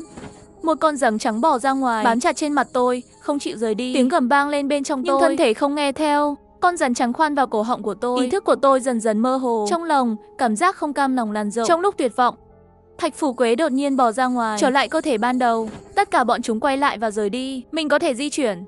Mặc dù thân thể trở nên kỳ lạ, nhưng may là ý thức vẫn còn đó. Xem ra đặt cược đúng rồi. Tôi vội vàng lấy thuốc ra trước. Họ tụ tập ở một nơi, xếp hàng để lấy chất lỏng màu đen từ giếng. Sau khi uống, họ tự chôn mình vào lòng đất. Tôi cắn răng, uống viên thuốc nữa rồi, tự chôn mình trong lòng đất. Da bắt đầu vỡ ra, rễ mọc ra khỏi cơ thể và phát triển theo một hướng nhất định. Nhận thức của tôi lan truyền cùng với rễ. Cuối cùng tôi cũng nhìn thấy điểm cuối, là một thành phố. Đột nhiên, tôi cảm thấy một cảm giác ấm áp trên mặt. Vũ Yến đứng trước mặt tôi, anh đổ chất nhờn màu xanh lá cây lên người tôi. Tôi kêu một tiếng và phun ra bức tượng. Cơ thể tôi hóa lỏng ngay lập tức và thấm xuống đất. Da tôi dần trở lại bình thường. Cái lọ mà Vũ Yến cầm chính là cái bình gốm do tổ tiên Đại Toàn truyền lại. Nên lão Đào đã nói trong điện thoại vệ tinh, phong ấn bình gốm cần 2 thần nông. Nghĩa là sao? Tiền bối Vũ Yến, có lẽ anh không biết. Trong làng, đế tượng cũng màu xám đen. Kết hợp với sự thay đổi vệ tinh trước đó, nên tôi đoán trước tiên liên quan đến thuốc. Vậy bây giờ có thu hoạch gì? Tôi nhìn thấy lão Đào, tôi ho khan 2 tiếng, anh ấy ở dưới đất. Anh ấy chốt rồi hả? Không ổn lắm nhưng vẫn còn sống. Tôi nhảy xuống giếng khoảng 10 mét đầu tiên, tôi bơi qua khúc qua đến một không gian rộng lớn. Tôi thở hổn hển, trước mắt xuất hiện một tòa nhà lớn, bên trong có cây khổng lồ, vô số sợi tóc quấn quanh. Mơ hồ có thể nhận ra được là phong cách cung điện. Ở góc cổng có một người đàn ông trung niên đầu phẳng. Nhìn thấy tôi, anh ta nở một nụ cười khó khăn. Ông chủ, các người đây rồi. Lão Đào, tôi vội vàng chạy đến. Ông chủ, tôi kéo chân sau mọi người rồi. Lão Đào mê sảng, mắt đầy máu. Anh lấy ra một quyển sách từ trong lòng, nhẹ nhàng đưa cho tôi, Cứu thần nông. Tôi mở sách ra, cuối cùng cũng hiểu tại sao lão Đào dù sắp chết cũng phải giao nó cho tôi. Viết bằng văn bản cổ, mô tả một lịch sử thần thoại có từ 8.000 năm trước. Vào thời hoàng kim của triều đại, bị kẻ thù nước ngoài xâm lược. Đây là đất tổ tiên của thần nông, cây khổng lồ do thần nông tự tay trồng. Cung điện được gọi là thần nông hành cung. Người sống không nhìn thấy thần nông hành cung. Tim tôi ngừng đập, không phải người sống. Cung điện thần nông là chiến trường cổ đại. Thần nông là một trong những vị thần cấp cao tham gia vào cuộc chiến tranh chống xâm lược. Thần nông sắp chết, rơi vào trạng thái đặc biệt khó thức dậy. Tôi và Vũ Yến nhìn nhau, đi về phía sâu trong cung điện. Trên đường trải đầy thi thể của Thạch Phú Quế, thật đáng sợ. Đi bộ 10 mấy phút, Vũ Yến ra hiệu dừng lại. Phía trước bày đầy bình gốm cao nửa người. Đường vân giống với đồ gốm mà dân làng Bát Mộc thôn đào lên. Các bình giống hệt nhau. Ánh mắt tôi không tự chủ được nhìn về phía chính giữa. Tất cả các rễ trên cơ thể được tập hợp lại với nhau, kết nối với sự tồn tại của chủ thể. Vô số râu rễ hội tụ trên lưng thần nông, liên tục hấp thụ điều gì đó. Thần nông ngồi thẳng người trên ghế vuông màu đen, tay đặt trên má kim loại, nhắm mắt lại. Vũ Yến bảo tôi mang theo dao cũ. Anh cầm lấy trường kiếm đi tới trước. Khi anh sắp đến gần thần nông, tôi đột nhiên nhắc nhở, cẩn thận đánh lén. Bước chân của Vũ Yến dừng lại, giọng nói bình tĩnh, có cần tôi lôi anh ra không? Không gian rơi vào im lặng. Vài giây sau, một người đàn ông bước ra từ phía sau thần nông. Đáng tiếc các người không có cơ hội cứu anh ta. Mắt tôi mở to. Ý anh là sao? Người bước ra là một người đã chạy trốn đến Đại Toàn. Khi anh ta tiến lên, tôi mới nhìn rõ Đại Toàn không có chân, phần thân dưới là đuôi rắn. Để các người cứu thần nông, chẳng lẽ chờ anh ta tỉnh lại sao? Thân trên của Đại Toàn bị nứt làm 5 phần. Thay vào đó là một con rắn đen với cái đầu thô kệch. Anh ta nói dối. Chả nhẽ lại để anh ta nô dịch chúng ta một lần nữa sao? Một ý nghĩ lóe lên trong tôi. Đại Toàn cuối cùng không thoát được số phận. Xung quanh tào quan liên tục có vô số rắn trắng bò ra và tiến về phía chúng tôi. Thạch Phú Quế đã thành tinh rồi. Đồng tử của tôi đột nhiên co lại, vội vàng mang theo lão Đao chạy về phía Vũ Yến. 5 phút, tôi sẽ rớt hắn. Vũ Yến vung trường kiếm, nhảy lên rớt con rắn lớn. Tôi vội vàng đặt con dao cũ xuống và rượu sau khi đốt cháy tạo thành bức tường lửa. Thạch Phú Quế thấy tôi không tấn công rắn lớn nên phóng đi. Đám rắn lập tức bùng nổ, điên cuồng tiến về phía trước. Tôi dùng dao găm chống trả, nhưng cuộc tấn công quá mạnh, không kéo dài được 5 phút. Tôi đã uống rất nhiều, thực ra vừa rồi chúng tôi không tìm thấy chỉ là nổ thôi. Vũ Yến nắm lấy cơ hội để nhảy lên cao. 10 bước trở về, kiếm từ trên cao đâm xuống. Thân rắn bị gãy thành 2 phần. Vũ Yến rải thuốc khắp nơi trên con rắn. 4 con rắn nhỏ chạy trốn. Tôi đưa vương miện cho Vũ Yến. Chất nhầy màu xanh lá cây bên trong gọi là thuốc bảo vệ thần nông. Vũ Yến tiếp nhận rồi đi đến trước mặt thần nông, rào tất cả kho báu thuốc lên. Khoảnh khắc hoàn thành, thân thể thần nông run rẩy. Con rắn lớn đột nhiên phát ra tiếng cười. Đồ ngốc, mày xong rồi. Ha ha ha ha ha. Đầu của thần nông rơi xuống. Dưới mặt nạ đầu bò là 3 cái lưỡi dữ tợn và 3 đầu Thạch Phú Quế. Tôi kêu lên. Vũ Yến tóm lấy tôi và lão Đao, lùi ra xa khỏi 3 đầu Thạch Phú Quế.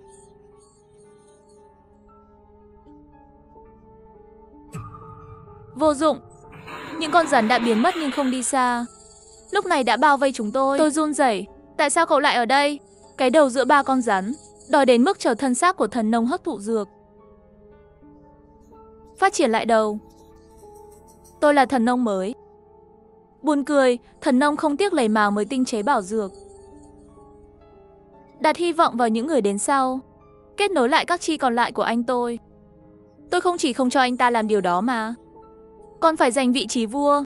Vũ Yến mặt không biểu cảm. Thật là một khổ nhục kế tự đạo biên tự diễn. Tôi nghiến răng nghiến lợi. Tại sao phải đợi đến bây giờ? Đầu bên trái của nó mọc lại. Thoát khỏi chỗ này thì người của tôi không thể tìm được. Đương nhiên phải giữ các người lại hoàn thành bước cuối cùng. Để cảm ơn, tôi sẽ đích thân nuốt các người. Thần nông thật đâu? Không cần biết. Dấn tràn vào.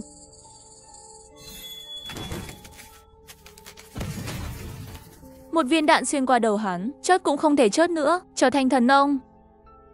Tôi sẽ đánh mấy người đầu tiên. 10 bước trở về nhà vua, tự mình rớt. Tôi lùi lại phía sau Vũ Yến, vẻ mặt trở lại bình tĩnh.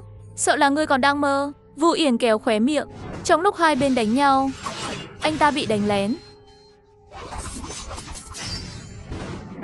Có một cái đầu rắn cắn mạnh vào vai của anh. Vũ Yến không để ý, mặc kệ thương tích. Thạch Phủ Quế bắt đầu bơi đi. Vũ Yến đột nhiên nói, không thể đợi, thân thể thần nông mọc đầu mới. Chúng giang hút máu chữa thương, bản thân thần nông chính là thuốc đại bổ, nhưng bây giờ không có dấu hiệu tự phục hồi.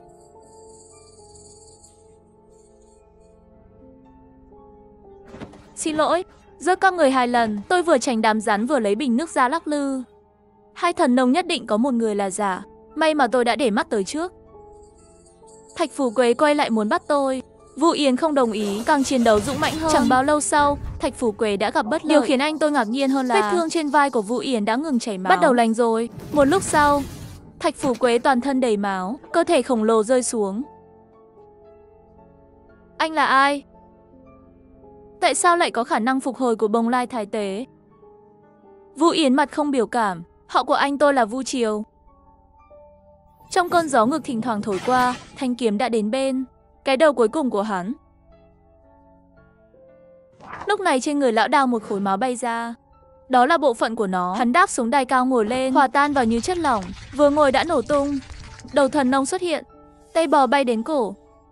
Tôi đổ thuốc vào tay bò ở vị trí kết nối. Thịt và máu ở chỗ đó dần dần hợp lại.